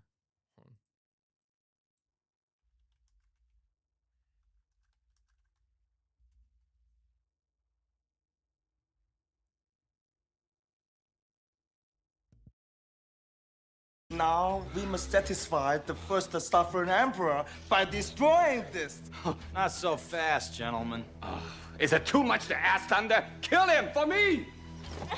Won't solve anything, Dave. Too many people around here been dropping like I don't think this is flies the right already, one. and where's that getting us, huh? Nowhere. Fast. You know what old Jack Burton always says at a time like this? Who? Jack Burton. Me. Dude, he is Snake, bro. Definitely have to cut that for gets caught.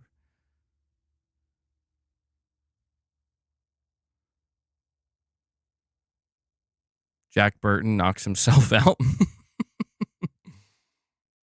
I can't find the quote or the one you're suggesting, Michael.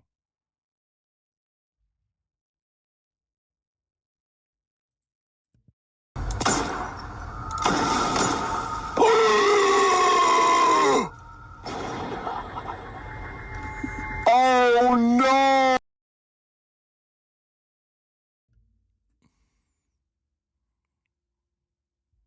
Okay.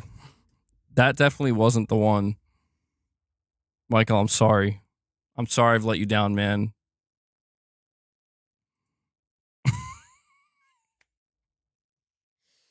Would you be excited if Xbox sends you a code for the new Gears remake? At this point, they're treating you better than Sony. Actually, no, because I would want to... If they're doing a physical version of that, I'd buy it physical. I don't even know if it would be to play it either. Like, I just... Come on, bro. A PS5 version of Gears of War, I will buy that. Like an actual physical copy. How could I not buy that?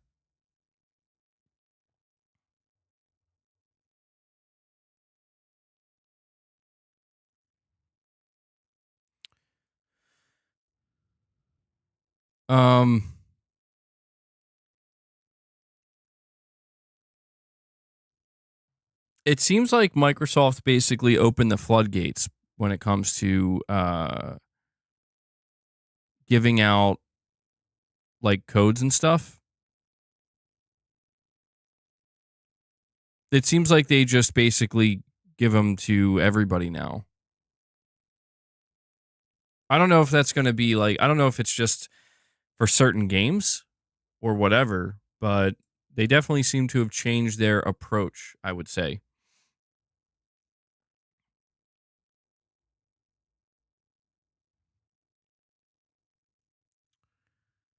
All right. Let me get out of here.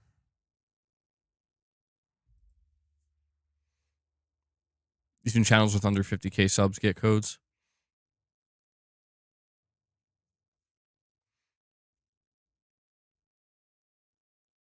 Corey, I have no idea what you're talking about, bro.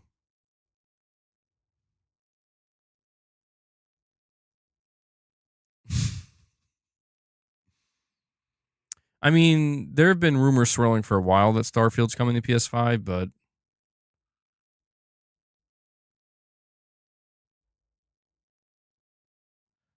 you think Hellblade would have stayed, or you would have thought Hellblade would stay?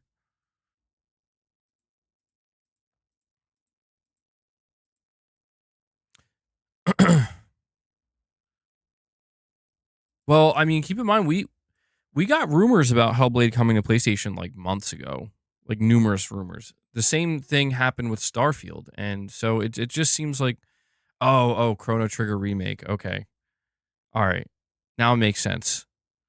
You know what's interesting is, if I'm not mistaken, I think the creator recently went on record saying he would like to do a remake. I think it was for Chrono Trigger. There was like some confusion where people were thinking he announced that they're doing a Chrono Trigger remake, and then it was like, no. That's not what he said. He was saying he would like to do one. It seems like there's enough. I mean, It's all anecdotal for me, but it seems like there's enough demand. They're opening up Activision's back catalog of classics.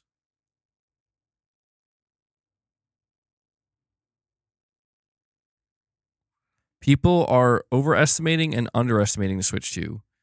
Yes, it has Cyberpunk, Star Wars, and Final Fantasy, but it's not getting GTA and Starfield. It can't run it.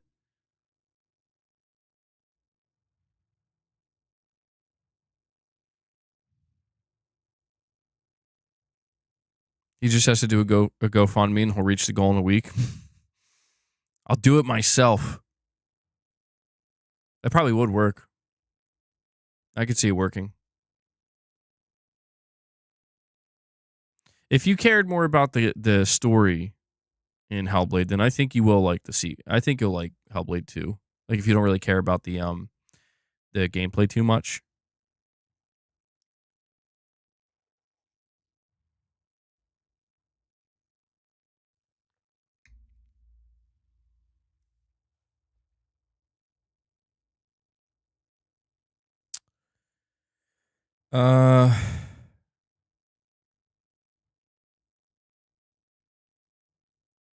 Patrick, why are you telling me this?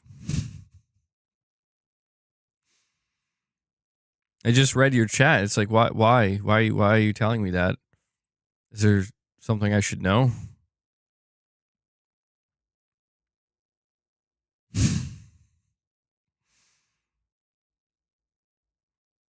I mean, do we think Kojima's OD is going to show up at this Xbox showcase on the 8th? Because this is what we got to talk about now.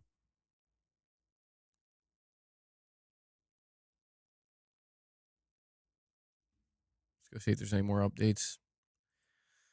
Bunch of different stuff coming out today.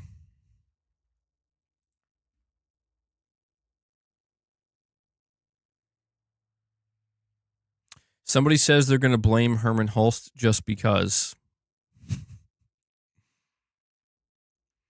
Somebody says, bro, they've genuinely gone 3 summers in a row without a showcase.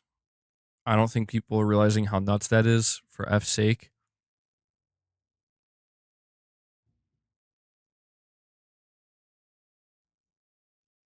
Play has limits.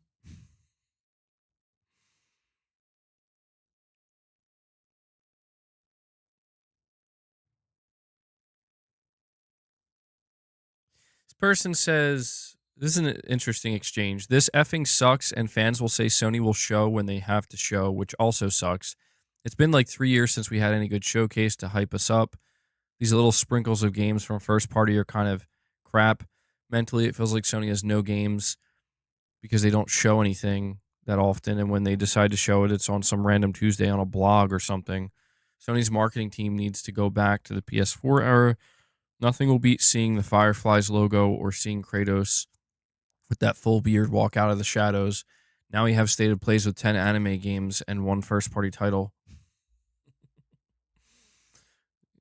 We all look forward to those 10 anime games. Somebody responds and says, bro, The Last of Us Part 2 was announced like 4 years before it came out. That's probably the reason they've adopted a heads-down approach where they don't show stuff until it's actually on a reasonable timeline to release. Ghost of Tsushima, Spider-Man, Death Stranding, all these games were announced like 2 to 3 years before release, and when we'd go years without any new info or footage. You want to go back to that? People already gave Xbox a ton of crap for doing this at the start of the generation, and we're still waiting on stuff that was announced before these new consoles even came out. They basically showed their whole pre-acquisition slate at the start of the generation, and then a couple of years of genuine software droughts afterwards, only being carried recently by studios that were already working on games independently of them that they inherited. Announcing stuff early just exacerbates the issue. I highly prefer not knowing about a game until I'm actually close to playing it. Interesting. What side of the fence are you guys on? What do you think? You want Sony to go back to the PS4 days? Or do you just prefer them to do it the way they're doing it now? It's only 4 games, MBG. Does Sony ever skip May or June since the State of Play started in 2019? Actually, that's what's kind of weird. I don't think they've ever skipped. No. This might be the first time they've ever skipped like that window of time between April and August, if it's true. Because even when there was no showcases, they still did State of Plays. So this might be a first.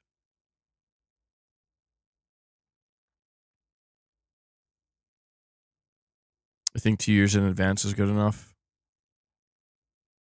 Some people really love watching trailers. There have been lots of games way too early this gen. Mass Effect 5 is the poster child for this. Bro, I forgot that was even announced. Totoki's new rules. The age of Totokism is truly upon us, bro.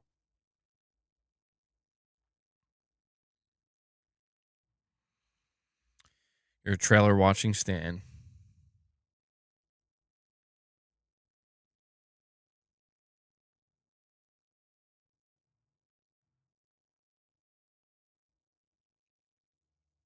What's going on out there?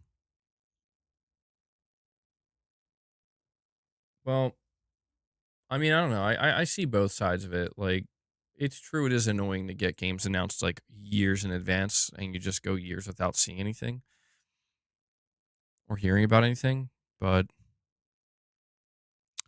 Nate, the hate on Summer Game Fest.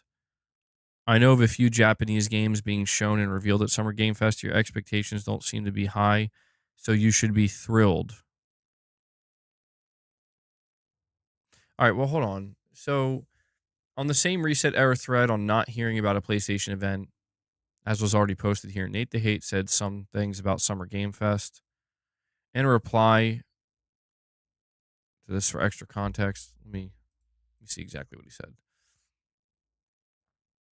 So he says, would you be willing to say if Japanese games will have a big presence at this year's Summer Game Fest? I would obviously love an event from Sony or a direct from Nintendo at this time of the year, but if I get to see Kingdom Hearts 4, Resident Evil 9, or something like that at Jeff's show, I would already be thrilled. Persona 6 would be the ultimate dream, though. He says, I know of a few Japanese games being shown and revealed at Summer Game Fest. Your expectations don't seem too high, so you should be thrilled, per your own words. So the way I'm reading this is it sounds like some pretty big Japanese games are going to show up at Summer Game Fest. Maybe that's what Sony's going to do, dude. You know, not saying it's just Sony. It could be, there's a lot of other Japanese games it could be. But I was just thinking, like, if Sony's really just basically like, we're not doing anything till September, Summer Game Fest could be where, like, we're just going to show a bunch of stuff there or some stuff there. Maybe they'll just give it to Jeff.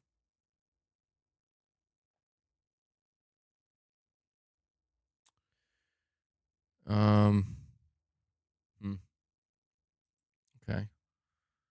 Do you think Resident Evil 9 would show up?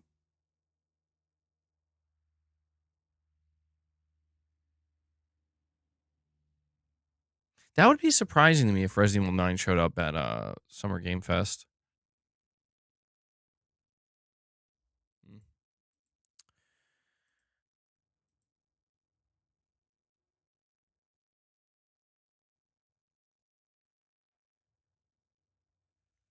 Yeah, I don't know when we're going to see Wolverine, man.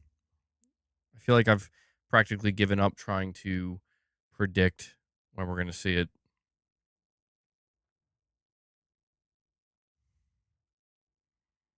Maybe Microsoft bought Sony?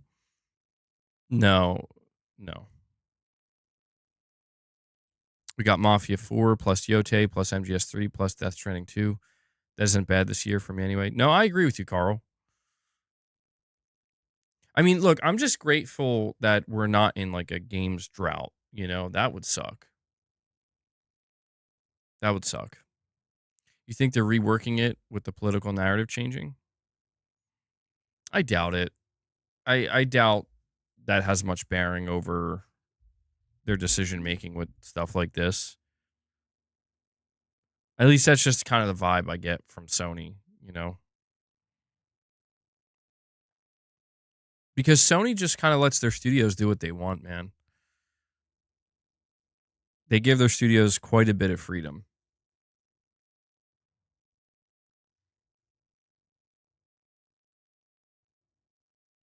I mean, there is the question, too, of like, how much is Sony just kind of looking at this and being like, well, Microsoft is announcing their games like once a week, basically.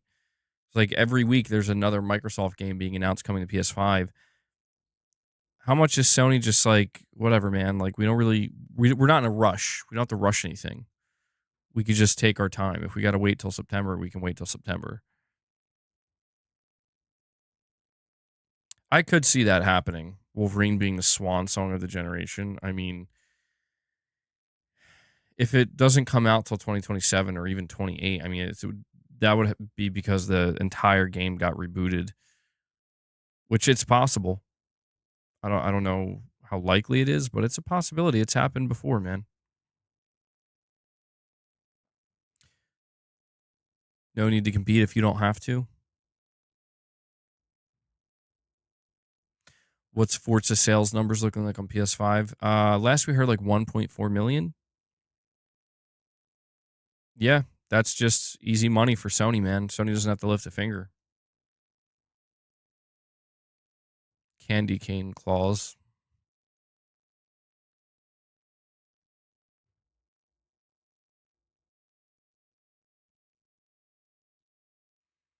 Forza seemingly did pretty well on PS5.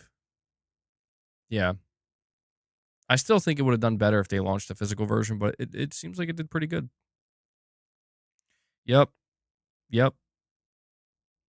I saw that. John Harker saying no Sony show till September. Let me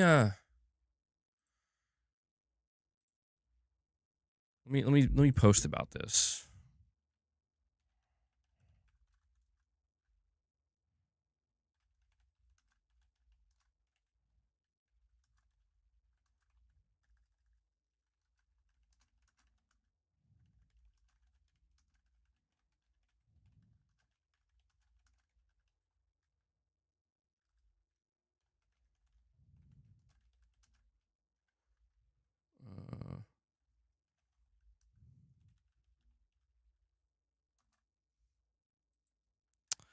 Damn.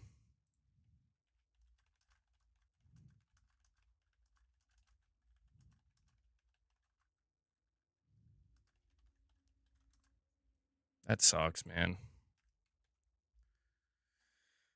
Oh.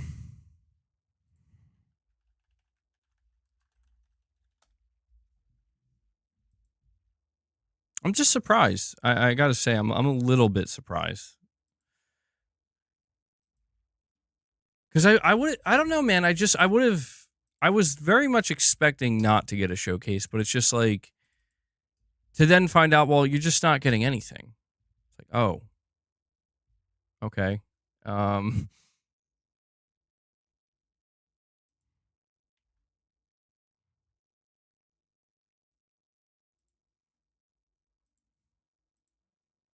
Shit, dude.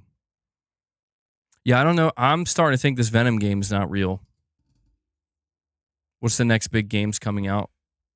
Anything more releasing for the rest of the month? Elden Ring Night Reign's coming. Mind's Eye. Death Stranding. Same thing. Oh, actually, you're right. 2021. Hold on, though. Wasn't there a State of Play May 2021? Wasn't there a State of Play in...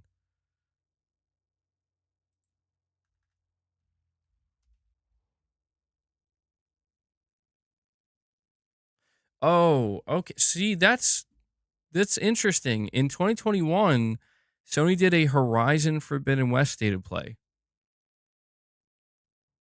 And then in July of 2021, they did a regular State of Play. And then in September, they did a showcase. See, this is what sucks, dude, because... Wait. What? They had a State of Play in April as well? You're telling me they had 2 State of Plays, 3 State of Plays? April, May, July, and then a showcase in September. See, this is how you know something's just not quite right. Something's not quite right.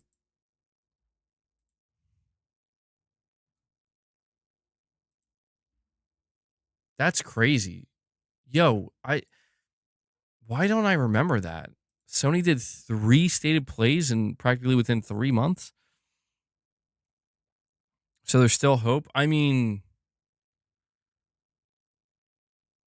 I don't know. It would have been a Horizon State of Play every month if it was up to Herman. If I recall, one of them sucked bad. You're probably right. That's probably why I can't remember. I have no doubt. You do 3 stated plays, 2 within like a couple months of one another. One of them's probably real bad. Real bad. I think the biggest one there was yeah, so let me click.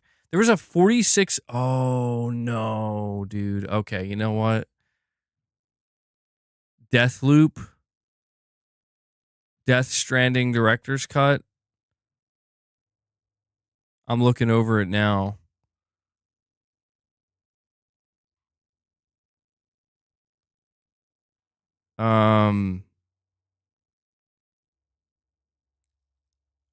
Oh, dude, yeah, this state of play sucked. They showed off Death Stranding director's cut, and then the last like 15 minutes was Deathloop gameplay.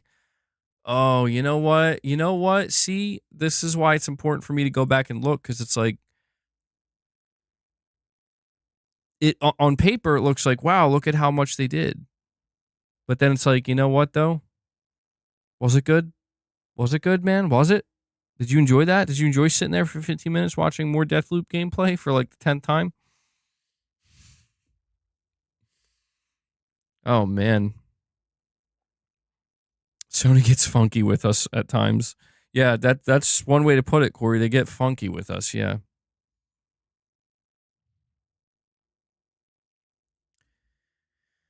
Oh jeez.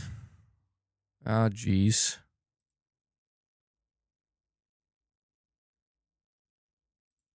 So I posted about it on Twitter, and people seem to be very upset.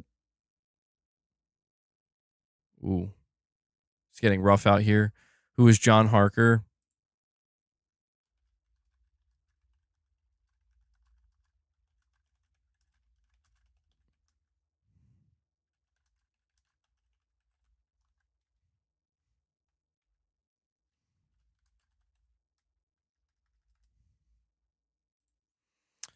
Damn. Yeah, people are not happy. Shame. What a shame.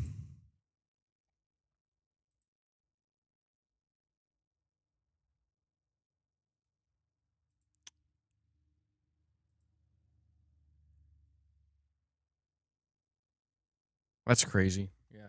Sorry. I'm just I just saw a picture of a Jim Ryan bobblehead. Is it true that they gave was that a collectible you could get for PlayStation Stars? A Jim Ryan bobblehead? Because if so, I'm about to make it my profile picture. I'm not really going to do that. Jim Ryan bobblehead. Oh my god, it was. Oh shit. No way. No way, bro. Yo, somebody's willing to pay. I will put Jim Ryan for a specific amount of time. I will make the Jim Ryan bobblehead my profile picture. I can't believe they did that. Why don't I remember this? That's crazy. It looks so cursed. Oh, it's so perfect. Hold on, I gotta see if I can bring this up.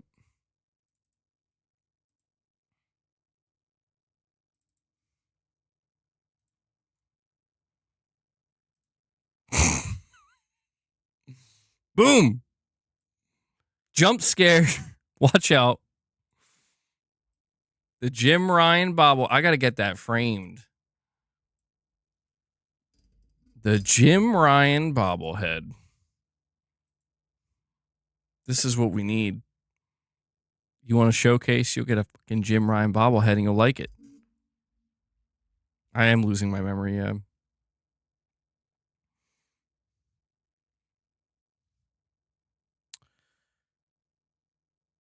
We get to 100 members today. I'll make this my profile picture. All right. There. It's in your hands. Did he do any others? You said they did one for Shu?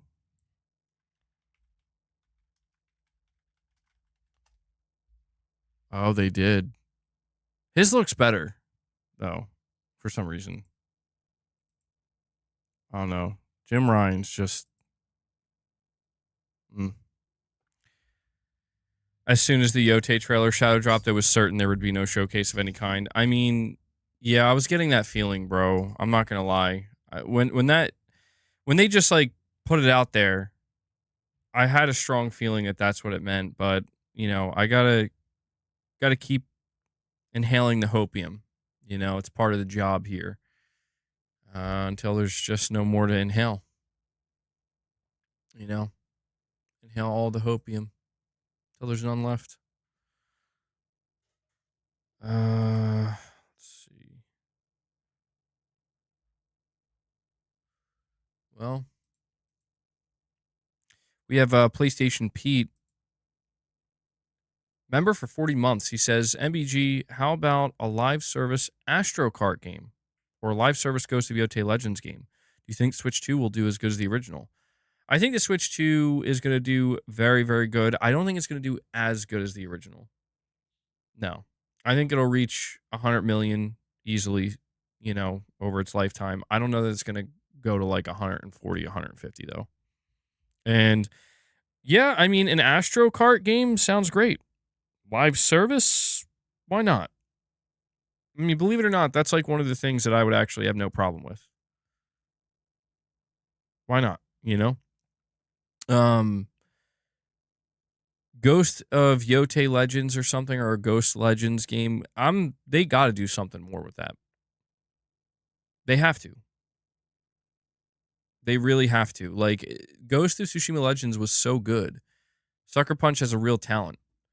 So, you know, it just seems like they'd be crazy not to do anything.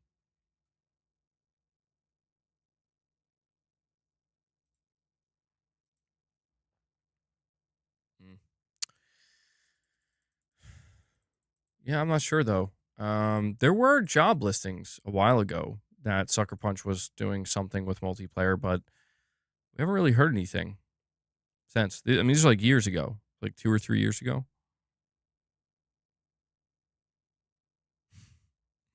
You're going to hit another goal so we could feed Jim here his treats.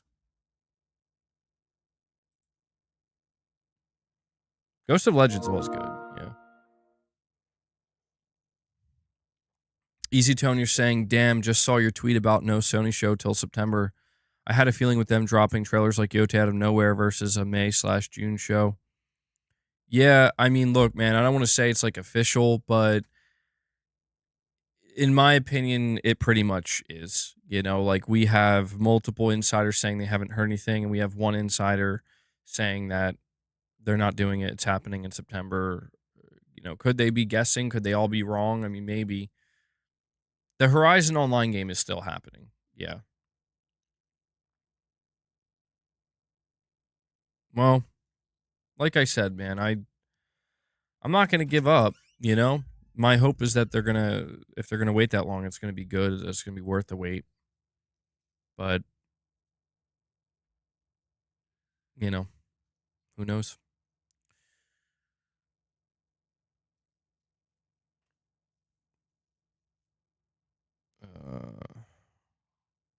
Yeah, it's not like there isn't going to be anything, Wes. Summer Game Fest is happening June 6th. Xbox is doing a show June 8th. And there might be a couple of other things, too. Like, there's going to be Gamescom in August. So, there's definitely stuff going down.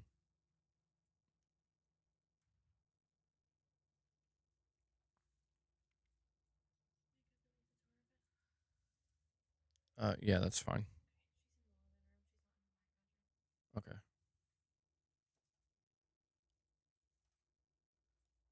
You have a feeling they may stick one thing in Summer Game Fest? They usually do that. I don't know, though. I don't want to... See, this is the problem, is like kind of referencing what Sony has done before and kind of using that as a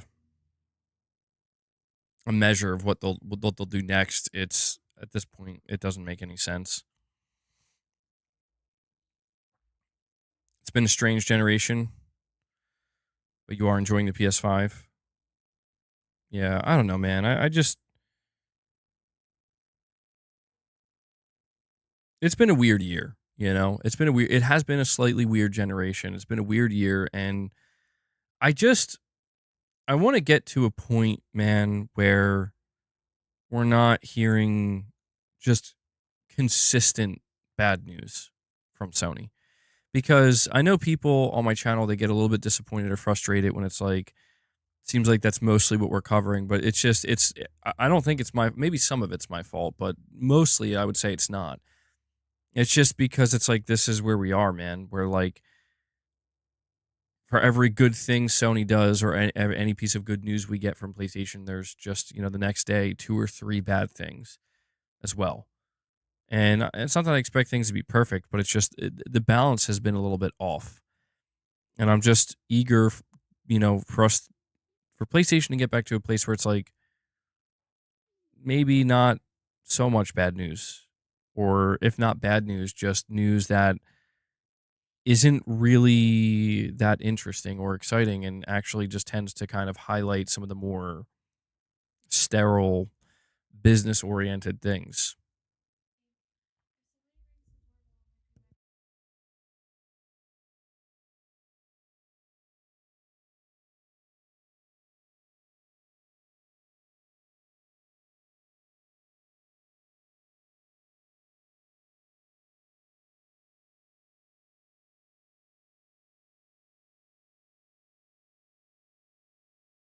All right. How would I feel if the PlayStation 6 didn't launch until 2029? I'd be okay with that. I'm not in a rush for the PS6, truthfully. Like, I'm eager to know about it, obviously, like to hear info about it and get an idea of what Sony's going to do, but I'm not like necessarily in a rush.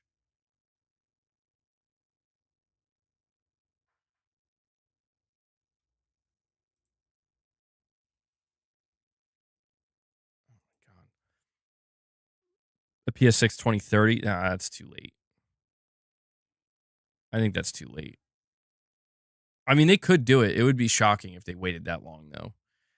2029, I think, is even pushing it. But guys, let's talk about Sony blocking games on Xbox. So yesterday we covered a bunch of rumors that came out about the next generation Xbox, and essentially what it looks like is there's some kind of the next Xbox is going to basically be Windows based. It's going to be Windows based. It's going to have a shell that essentially emulates the console experience, but it's going to be Windows based, and so essentially PC. And one of the things that's going to be on there is Steam, and so there's actually I came across this on the Gaming Leaks and Rumors subreddit, and it was essentially Jez Corden saying that Sony, he knows for a fact, and this is how he put it.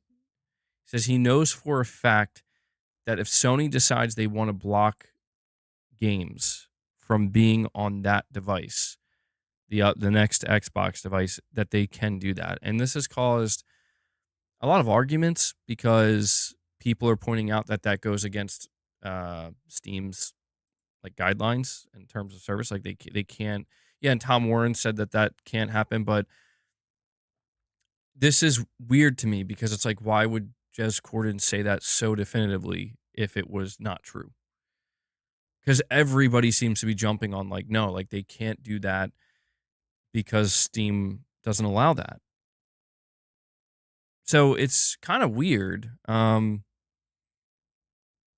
There seems to be just this kind of idea that hinges on this idea of PlayStation games actually being available on it or not. It hinges on whether or not Sony is allowed to deny that or not. But I don't think Sony's going to deny it. I think Sony's going to let it happen. Lex, you're saying, what would be Sony's logic in blocking their games? Like you said yourself multiple times yesterday, it's just a PC running Windows on a console. I don't think there would be any damage. Like, honestly, I don't think it would do anything. I don't think it would hurt. Like, I saw somebody today in my comment section. They were like, having Steam on Xbox is like a huge deal. Like, you know, unless Sony allows like Linux on PS6 or something, I think I would actually switch to Xbox. And I was like telling this person, like, you can get that now, basically. Like, you could like, what they're going to offer you exists right now. But that's kind of the thing. I don't know if like maybe are they going to be able to like trick people into thinking it's something different. The headline is misleading. If you read the comments, it's someone reposting what Jez said months ago. This isn't a new statement. Uh-oh, hold on. I may have been bamboozled. Hold on. I didn't know that. Normally, I don't miss stuff like that. Now I can't. Did they remove it? I can't even find it now.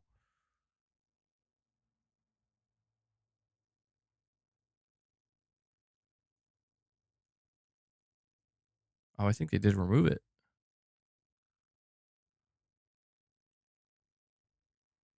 Oh, okay. You know what I think happened? Okay, I think I know what happened. It makes sense now what you're saying.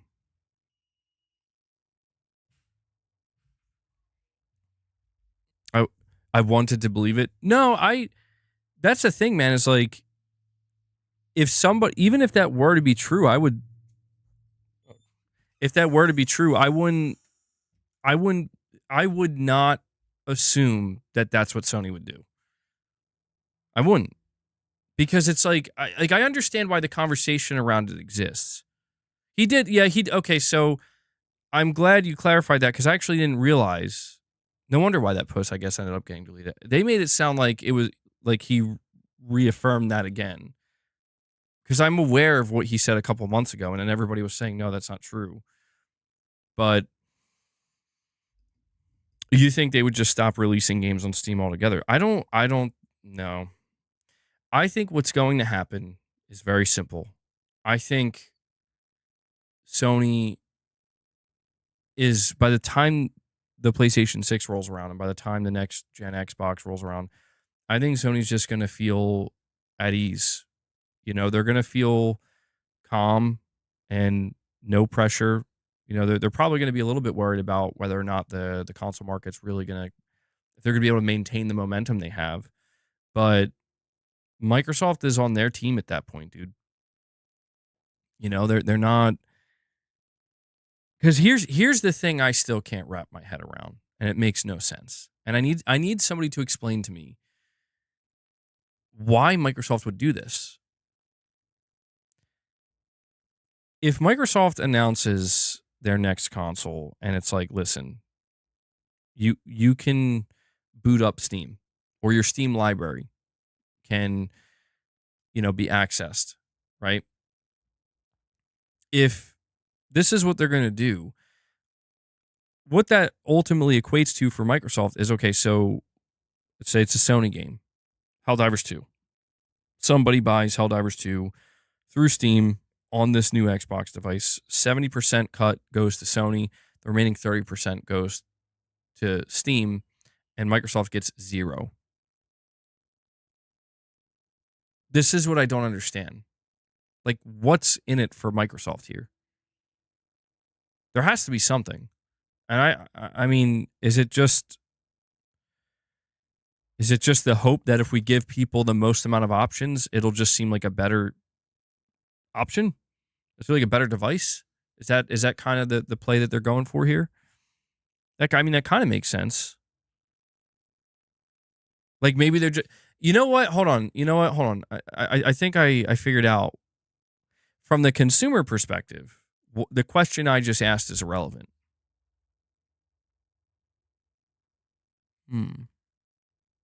Maybe that's what it is. Because think about it. Like, that person who said to me in my comments today, like, I think I might get an Xbox instead if they allow that. If I were to tell them, number one, this makes no sense for Microsoft, why do they care? If I were to tell them, number two, what they're offering you already exists right now, but Microsoft markets it in a way that makes it seem like it doesn't, That's an interesting play. That's an interesting play. I guess it just feels weird to think about because it's like it's not new. Like it just feels weird because it's like what you're offering right now literally exists. The only thing that would be different, I guess, is the shell itself, where it's like if you turn on, you power up this um next gen Xbox PC, and it automatically boots into this shell console emulation version or whatever. And if you want to use it as a regular PC, you actually have to like navigate out of it and turn it off.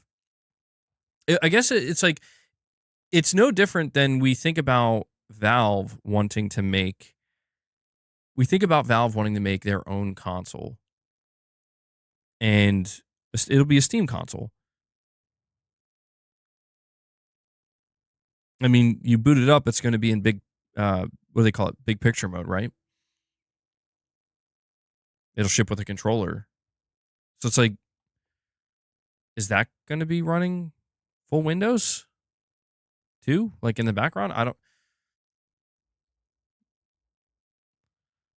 This is all a medium to long term play to integrate Steam as deeply as possible for some form of acquisition or partnership as Gabe moves towards the exit in the next few years. Oh. Huh. I didn't think about that. Oh, that would be. Now that would be a 4D. That would be a 4D chess move.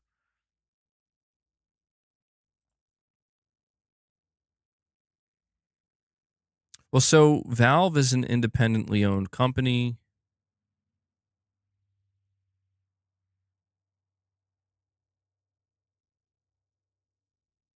Is Gabe Newell the sole owner?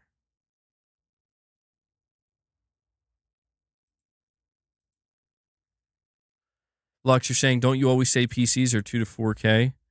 Cheaper PC? I mean, maybe. I guess it depends on what it's offering, like what it can do, though. I have a feeling it's not going to be cheap. Titus, you're saying 57%.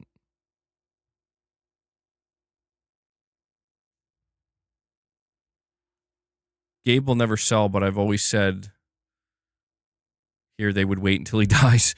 Well, that's why I'm trying to figure out if he's the sole owner of it. Because if he's the sole owner of it, I mean, there is some level of not, I don't know how to word it. Like, I guess there's some level of possibility, like they could, like the decision making. Wow, that's why I'm confused. Like, who owns Valve? Like, does Gabe Newell have? I'm sure he has family. Does he have kids? Like, does he have a son or a daughter? Like, would they be the full? Would they receive full ownership once he passes or something? I mean, this is getting pretty deep into the weeds, but it's like if you're trying to really figure out a long-term play,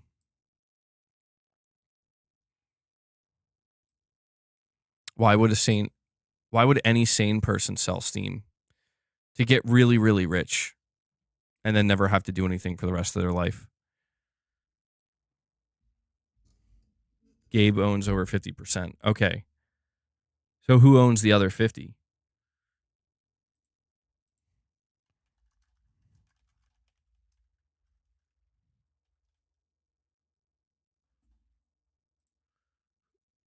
Valve's ownership. Let me see.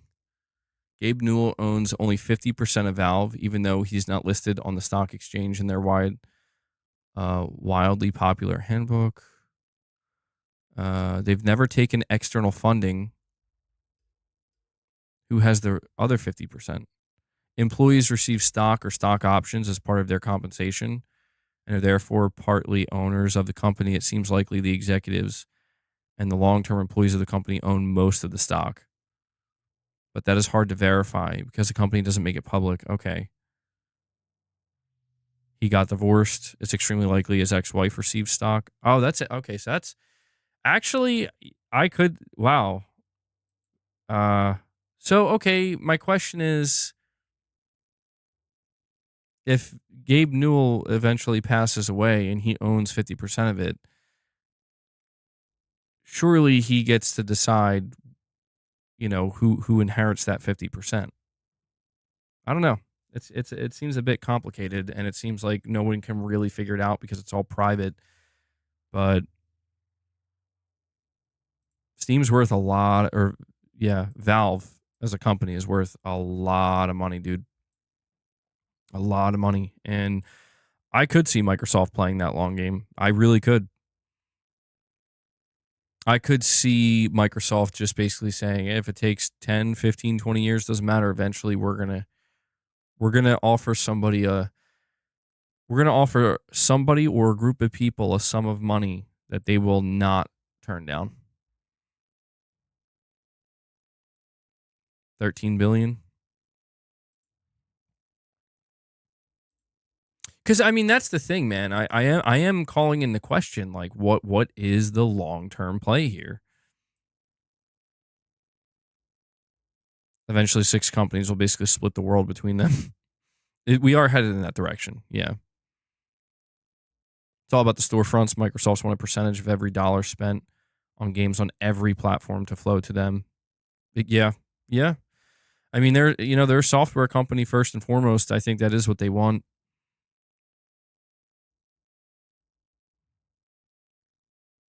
Yeah. I mean, you're talking about a multi-trillion-dollar company. They surely have. It's not to say that they can't have any level of incompetence. Of course they can. Doesn't matter how much they're worth. There's always going to be some incompetent, bad decisions made. But generally speaking, they have a long-term play. They have a long-term roadmap. We have Walroar here with a $2 direct donation. He says, this is a bigger play for Microsoft, destroying the wall gardens with policy, destroying storefronts, Apple and Sony. Oh, I just realized I still have this Jim Ryan bobblehead up. Get that out of here.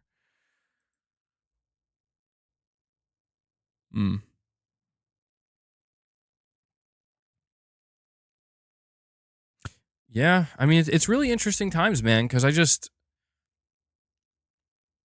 all this always just makes me kind of wonder what Sony's going to do. Like, that's why I'm just going to safely assume for now that if this does happen and Steam becomes available in the next Xbox, Sony just went on record saying that MAUs are what's most valuable to them over hardware sales, at least for now, going into the second half or the final stretch of the PS5 generation. So with that in mind, I mean, who's to say that they're not like, yeah, we'll definitely do that and allow that, because that's just another MAU now for us. I mean, there is like the whole concept of, well, if you do allow that, aren't you going to be encouraging people to go buy that piece of hardware rather than yours? And it's like I said, man, Sony is at, I think, the greatest risk of being their own worst enemy. And so it's like, I don't know, balls in your court, Sony, I guess. Jeff Grubb thinks that if they have Steam on console, then they can ask a court to force other companies to allow Windows Store in their ecosystem, sell Call of Duty to PlayStation users directly, and cut Sony out. Huh.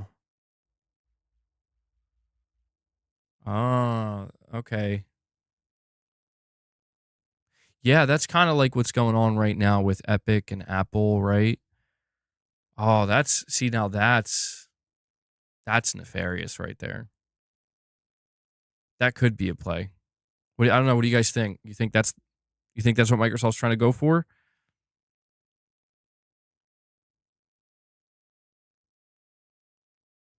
Well, yeah, I don't think it's like necessarily cutting Sony out. It's more like we want to weaken them.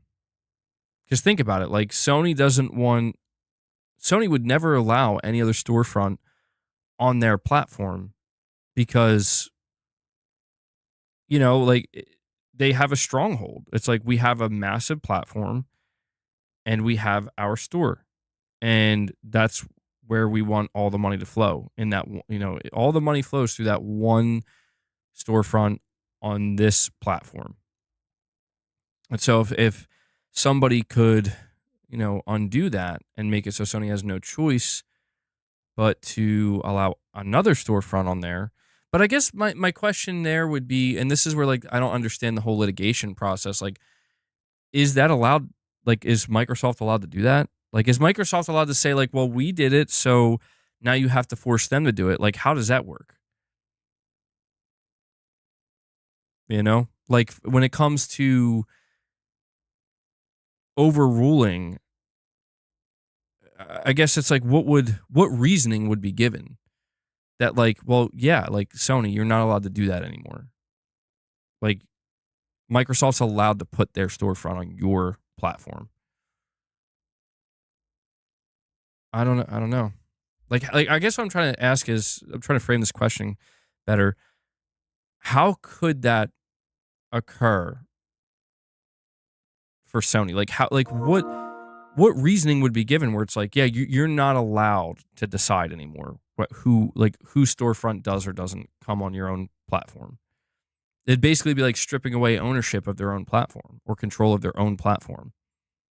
What needs to happen? I feel like a complete monopoly or something, right?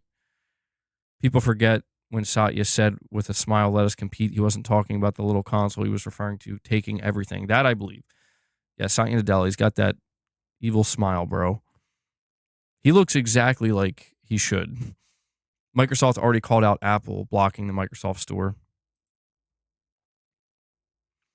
Epic versus Apple would be used if Microsoft versus Sony, if Sony blocked. So you're thinking when you say blocked pushing polygons, do you mean Sony blocking their games being on Steam, or do you mean like blocking Microsoft Store from being allowed on their storefront?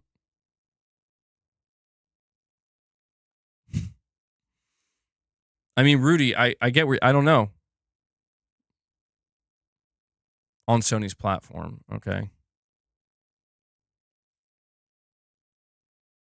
Yeah, I don't know. I mean, this gets into layers of complexity that I think are beyond me, because I haven't really been following the whole Epic versus Apple thing, and I don't know what the situation is there.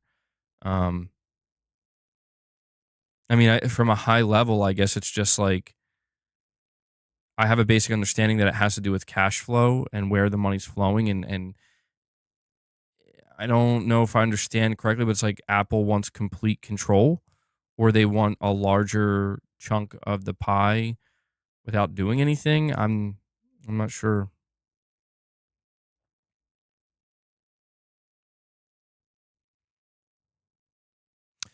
At the end of the day, though, in all seriousness, like I don't know that I'm opposed to Sony being kind of like pushed down like this, though. I say this because it's not that I'm like I don't want to see anything bad happen, but it's like I'm not opposed to anything that forces Sony to have to be much more competitive and really like have to do a lot more and give a lot more. You know what I mean? I'm not opposed to that at this point in time. PlayStation 6, that's so cursed, Hanzo. Why would Sony block their games from Xbox?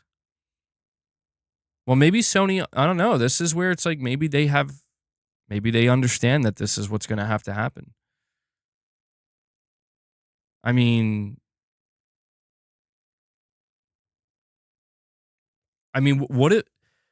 what if Sony were to stop caring so much about hardware and they were to decide that, you know what, we're going to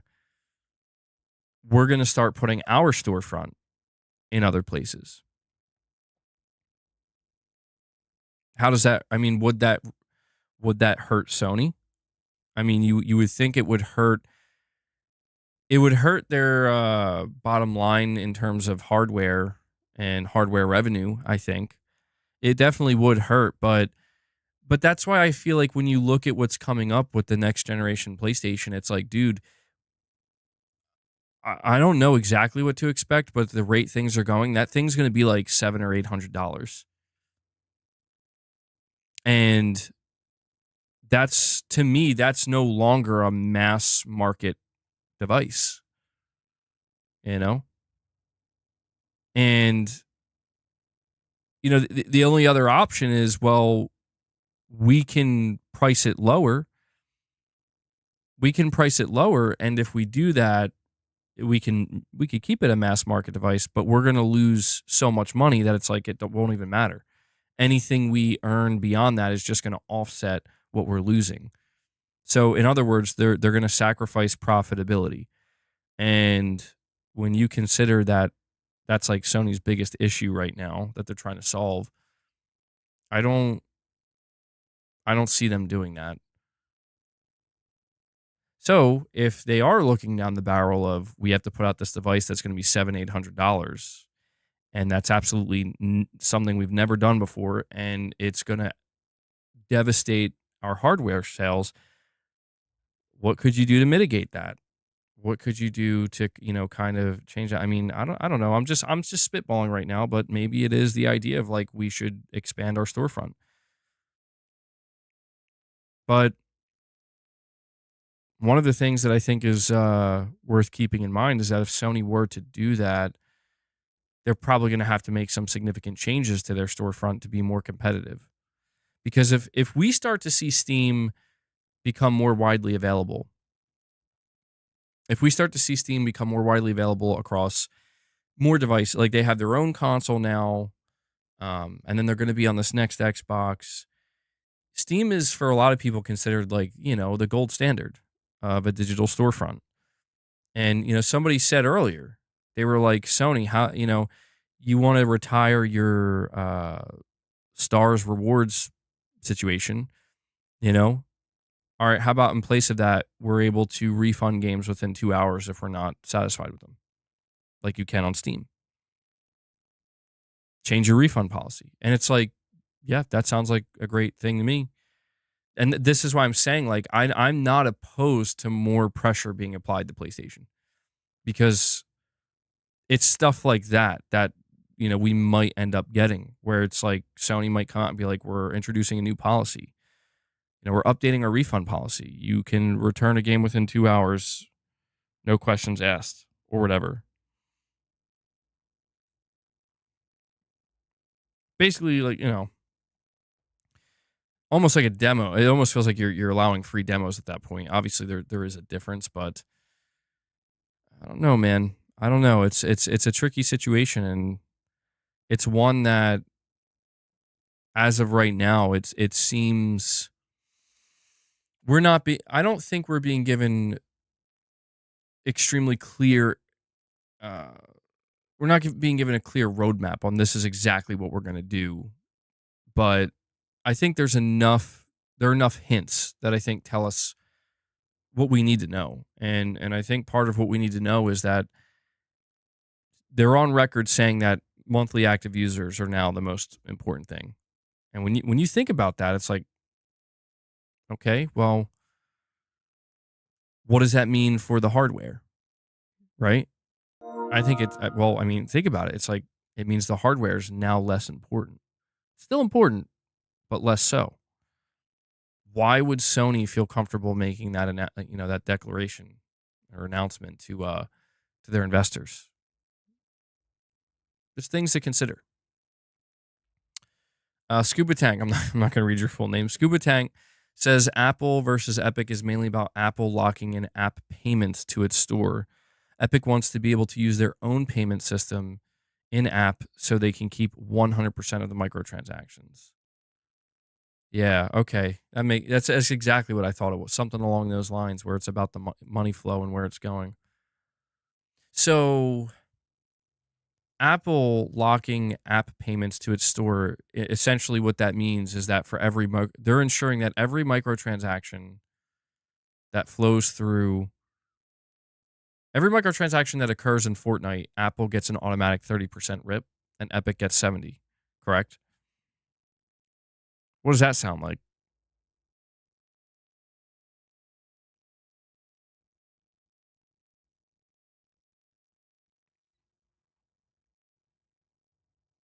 Perhaps hardware is being considered less important because they've already sold almost 85 million and are about to wind down the PS5 for the next 3 or 4 years.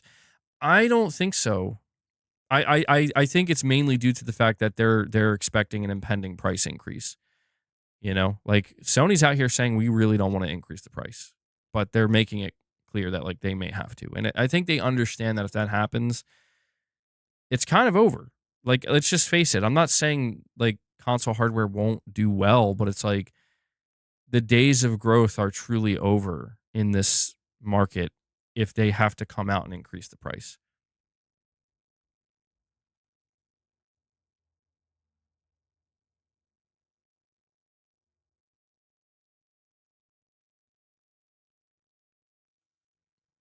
Yeah, it's interesting to see what's going on with the Apple and Epic situation because that does remind me of what we're looking at with Sony and the PlayStation Store.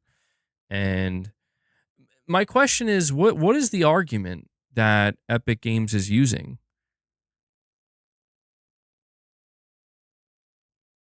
Because isn't this the way it's always been? Like, listen, you have a successful game, but you don't have a successful storefront because there is the Epic Game Store. You have a successful game, but not a successful storefront. We have the successful storefront. If you choose to put your game on our storefront, that's fine. We just get a 30% cut. You get everything else. You got to share what you make. What is Epic's? Because I don't know. I guess like on paper, or maybe not even on paper, but just because this is the way it's always been, it's like you have to read the legal brief to tell you the argument. Yeah, I don't want to go through all that crap.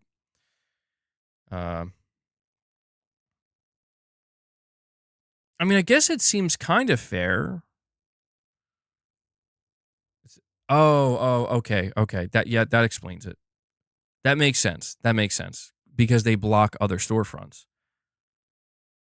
Right. Okay. So yeah, I mean, I could see that side of it. Yeah, where it's like, yeah, man, your storefront's not going well.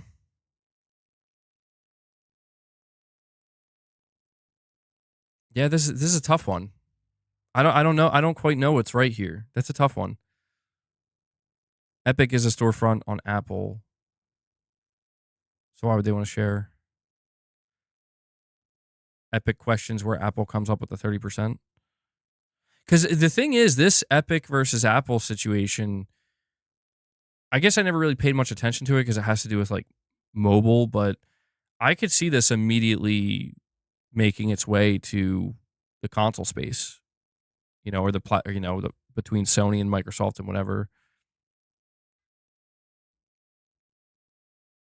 Mobiles are classified as multi-purpose devices, though.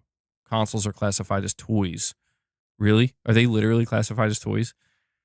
Big legal difference. Yeah, that is interesting. I mean, it's stuff like that I would never think of that I guess they are categorized very differently. Maybe that has a huge impact on the litigation process.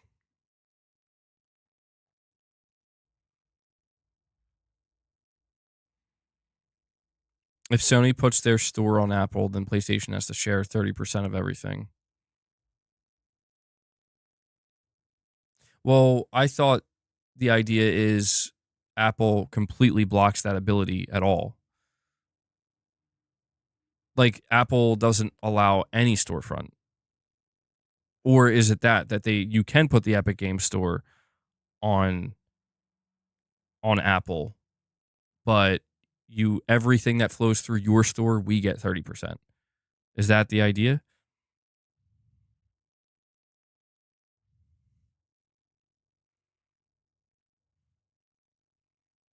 That's what Epic is fighting? Oh, okay. So basically, if I understand this correctly, Epic wants to have the same type of situation going on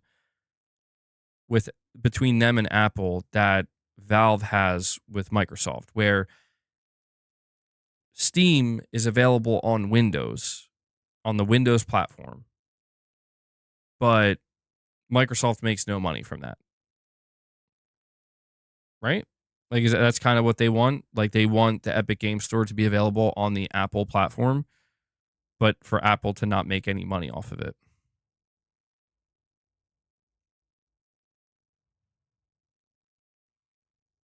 Hmm. So, and I've always kind of had this question, like, Windows. I always wonder, like, why does Windows do that? Like, why does Microsoft allow that? Like, I guess what I'm trying to ask is, like, why is Microsoft okay with just not getting a cut from any, because it's open platform. I understand that, but like, what's the benefit of being open like that? Like, what is the, because they have to? Yeah, wasn't there like a big situation with Windows in the 90s or something? More MAUs. It's all about those MAUs, man.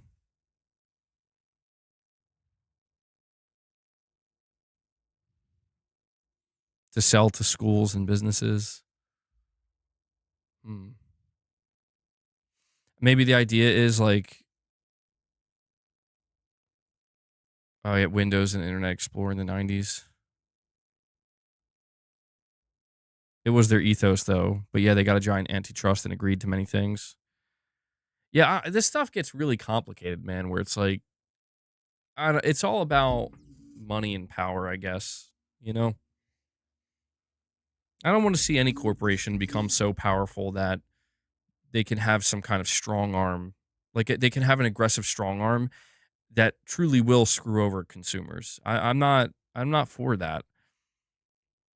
This is why, like, I know people were getting a little bit tired of my rant earlier, but this is why I find it concerning that, like, Sony makes record-breaking revenue, and they're like, but we're going to end our loyalty reward program for the most hardcore, PlayStation Store supporters and buyers. Like, it's stuff like that that makes me just feel like that's just why. It just feels like greed. That's what it feels like. Feels like greed.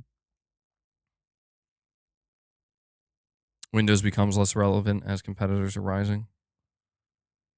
Microsoft Windows business is under a lot of pressure to stay relevant. I see what they're doing with Windows 11, and they're going to be forcing that on everybody. And it's like, bro, like back in like 2015 when you were pushing Windows 10, you guys said that this was it. This was the last time.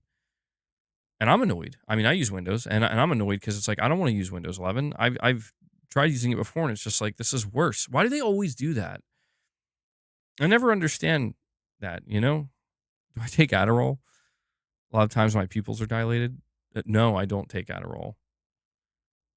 That's concerning if my pupils are dilating for no reason.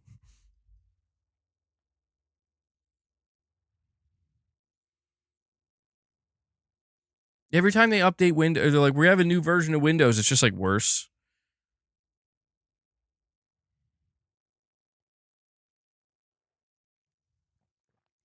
Yeah, I've been using Windows 10 for a long, long, long time.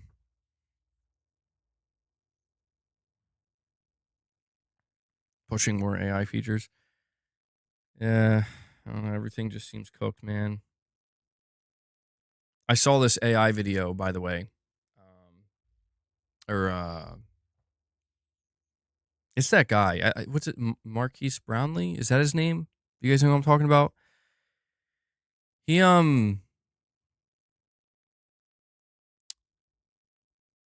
He like quote tweeted or posted a video. It was like this AI video. It was like generated as generative AI, and it was of like a bearded sailor on the ocean talking, like clearly like saying something coherent, and it was just totally generative.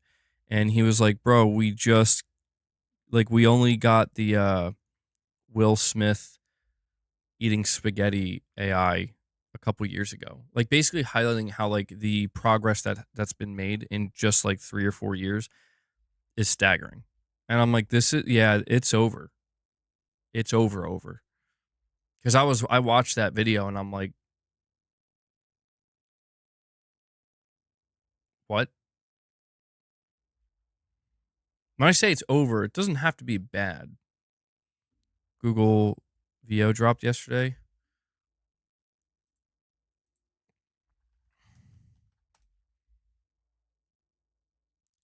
Google DeepMind.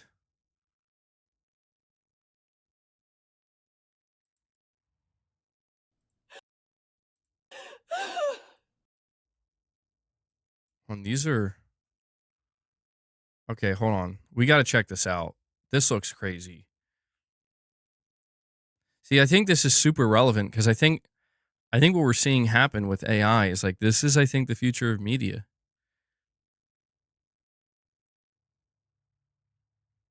For better or for worse. Like, I'm not saying it's good or bad. It's just, it seems clear that this is where we're headed. Let me,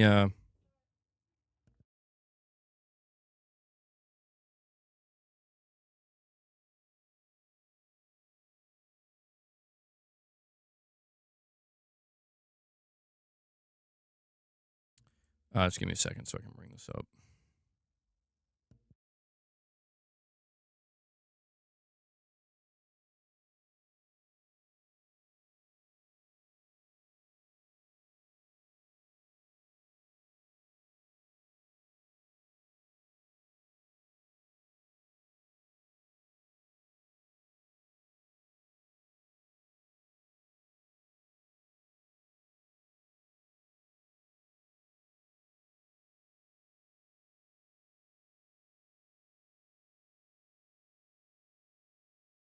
This is stuff that people are making with Google VO. Is that how you say it? VO? I don't know. Yeah, I saw that. There was a job listing for a new PlayStation studio. It was Dark Outlaw Games looking for AI experts. Yeah, it's happening, dude. And I know people want to be upset. They'd be like, damn Sony, but it's like, dude, this is happening. This is going to happen everywhere. It is happening everywhere.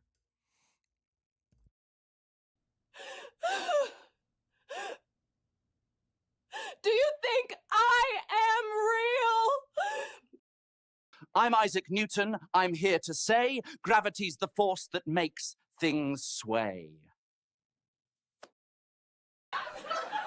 So I went to the zoo the other day, and all they had was one dog. It was a Shih Tzu.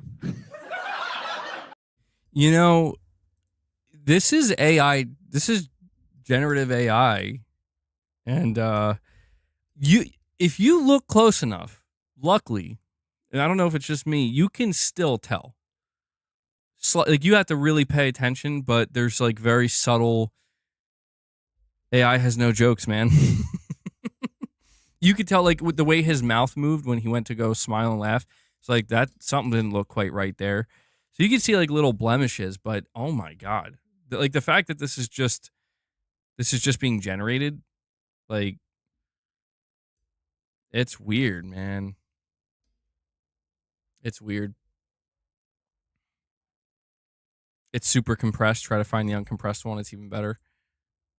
Yeah, I mean, this is, for now, this is what we'll do. I can't believe this VO3 thing can do dialogue now. Ah! A talking muffin! I don't know if you can see this.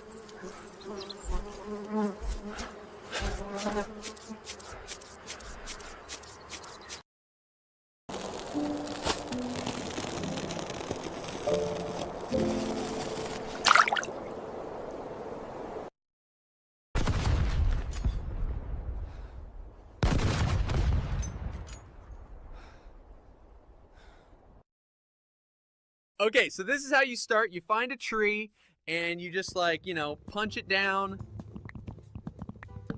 Oh, no, dude. Oh. Oh, this is not good. This is crazy.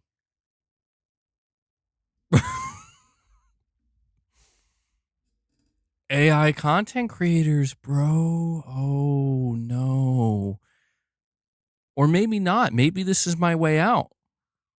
This is my way out. Yo, does this mean I could make an AI version of myself that would be at some point like indistinguishable from the real me? And I could just run my channel like that? I just put in prompts. I have to monitor my own AI. Oh my god, dude. Wait, does this mean I could have debates with myself? I could have hair. AI boss incoming? If you had a good enough language model. Wow. This is wild.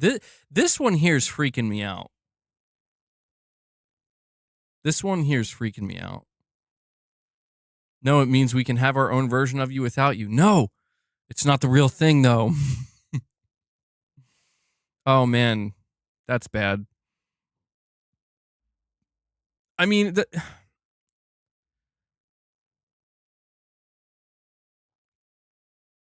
is it just me, or does it feel like this stuff's becoming a little bit dystopian?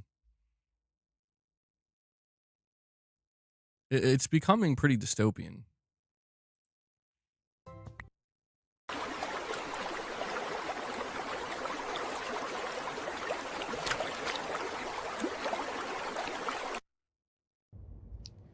Wow. I like VO3. I had never seen something like this.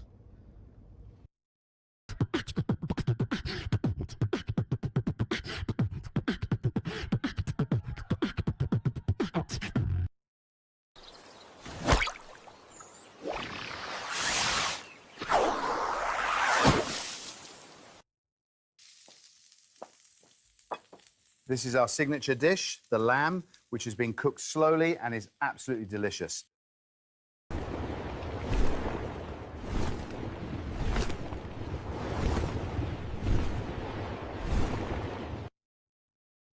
You just had to make them angry, didn't you? They deserved it, Mitch.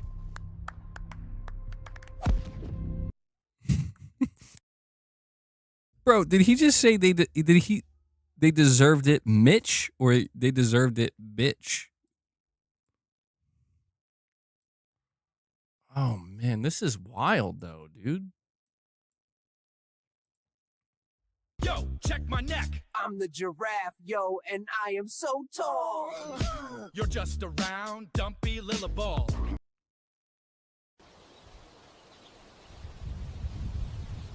Yo, this guy's like taking care of his baby while watching generative AI. Wait, how do I know he's not AI? Now this takes some elbow grease. Hey! Watch it, lady. I'm trying to rise here.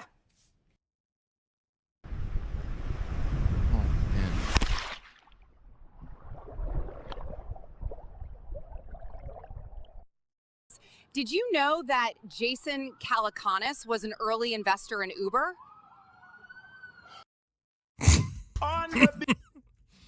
Dude, there's something uncanny about it. There's something so uncanny about like I don't know if it's just me, but like you can still tell. It seems like it's like you can tell the AI is thinking in real time. It's like trying to think real hard. You can kind of see it.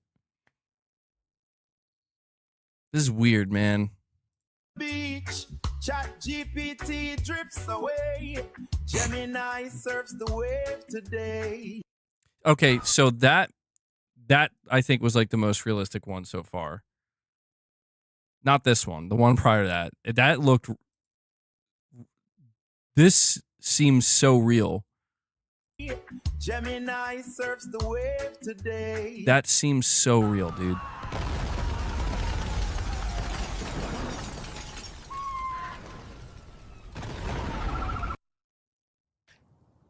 So what do you think of Google I.O. today?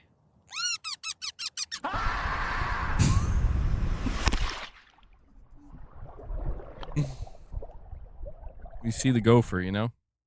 Did you know that Jason Calacanis was an early investor in Uber? He's playing the same ones here. ChatGPT drifts away. Gemini surfs the wave today. Oh, Planet Scorpion. I don't want to think about that. Have you ever watched the light bulb come on in someone's mind in real time? So what do you think of Google I.O. today? We should not have connected. Same. Wow, you're hot today. Hey. Then why do you treat me like dirt?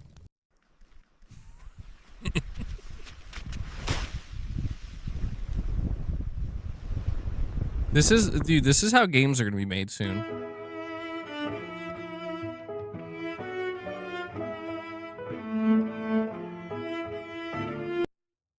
This part of the garden belongs to me, remember? No, it belongs to us all. Oh my I don't God, think look at the one at the so. bottom left. This is so cursed. It's dreamlike, yeah.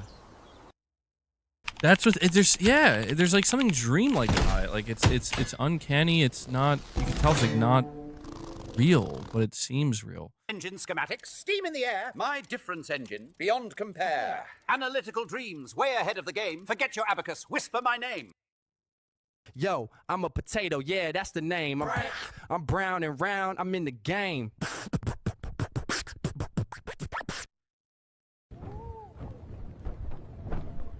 Ooh.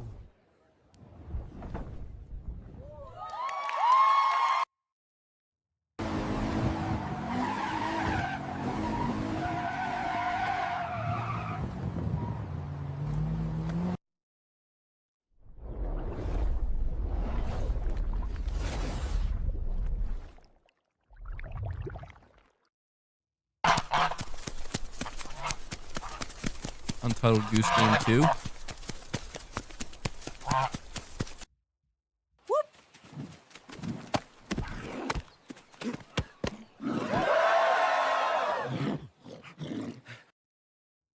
So we're finally here. Anyone can make a podcast now.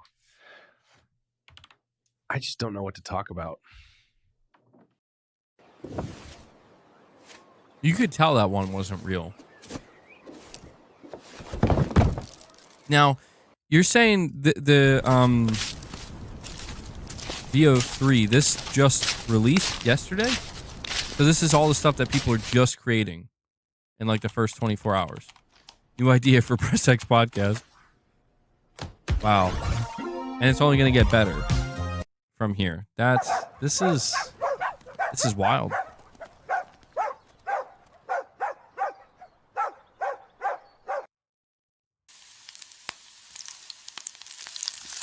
Oh no. What is it? That's a little. Oh God. My mind is like space-time, always bending. Got theories so complex, they're transcending. Yeah, they got rapping Hitler. I said Hitler.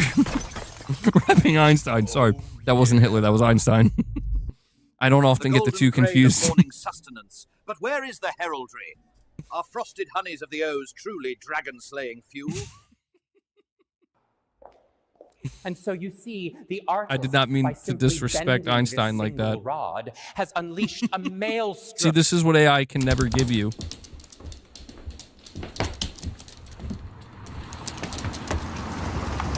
Holy shit, that looks so real. That looks so real. That's real, bro. Has unleashed a maelstrom.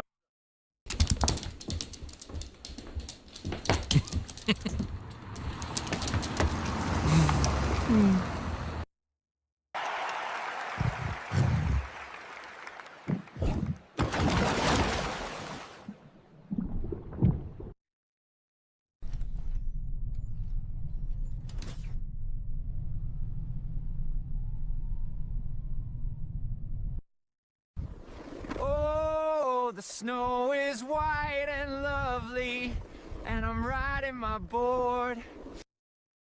That okay, see, it's stuff like that this is what creeps me out.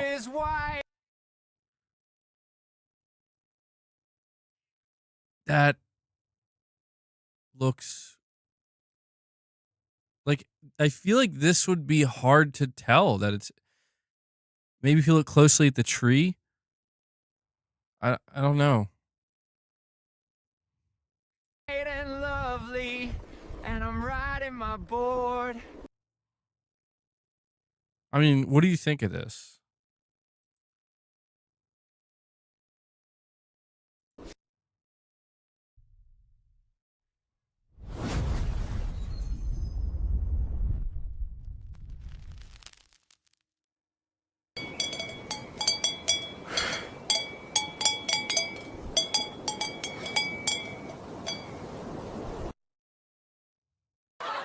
Why don't scientists trust atoms? Because they make up everything.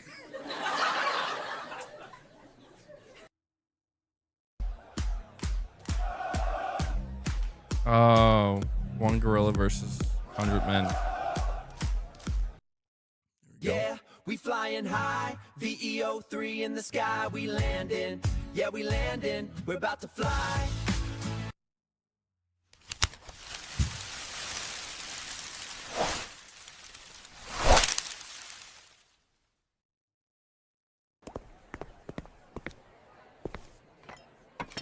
Your video is served, madam. Hurrah!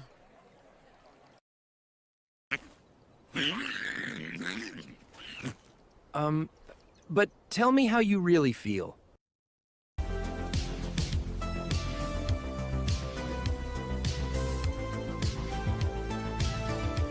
Yeah, I'm like in a trance watching. Your son is on a crispy, creamy Kit Kat break.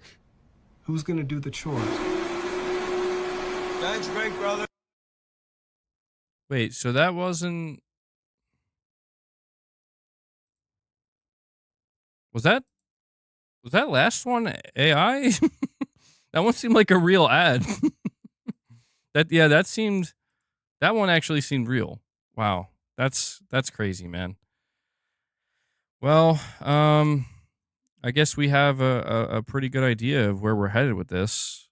I mean, you can tell there's still some work to be done. We're not quite there yet, but it's the fact that, yeah, the really messed up Will Smith eating spaghetti, AI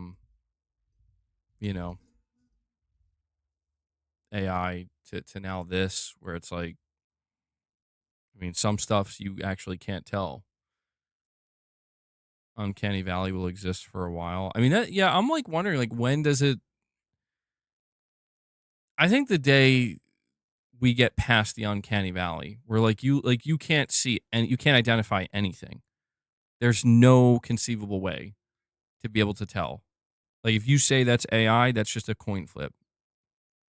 You know, there's still enough you can see that, you can tell it's AI or it's not.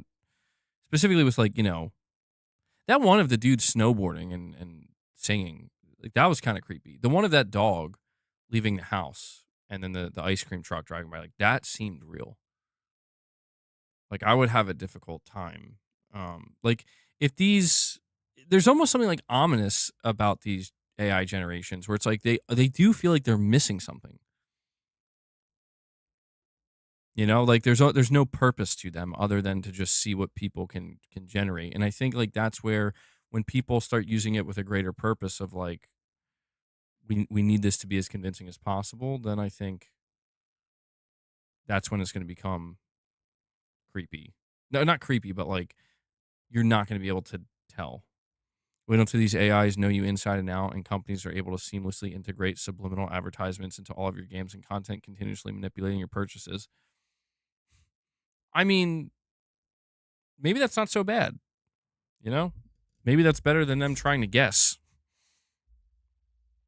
That's crazy stuff, man. But guys, we're about to approach the 3.5 hour mark for the stream today. I think this is going to be a good place to wrap it up. We pretty much discussed all the gaming topics that I wanted to today.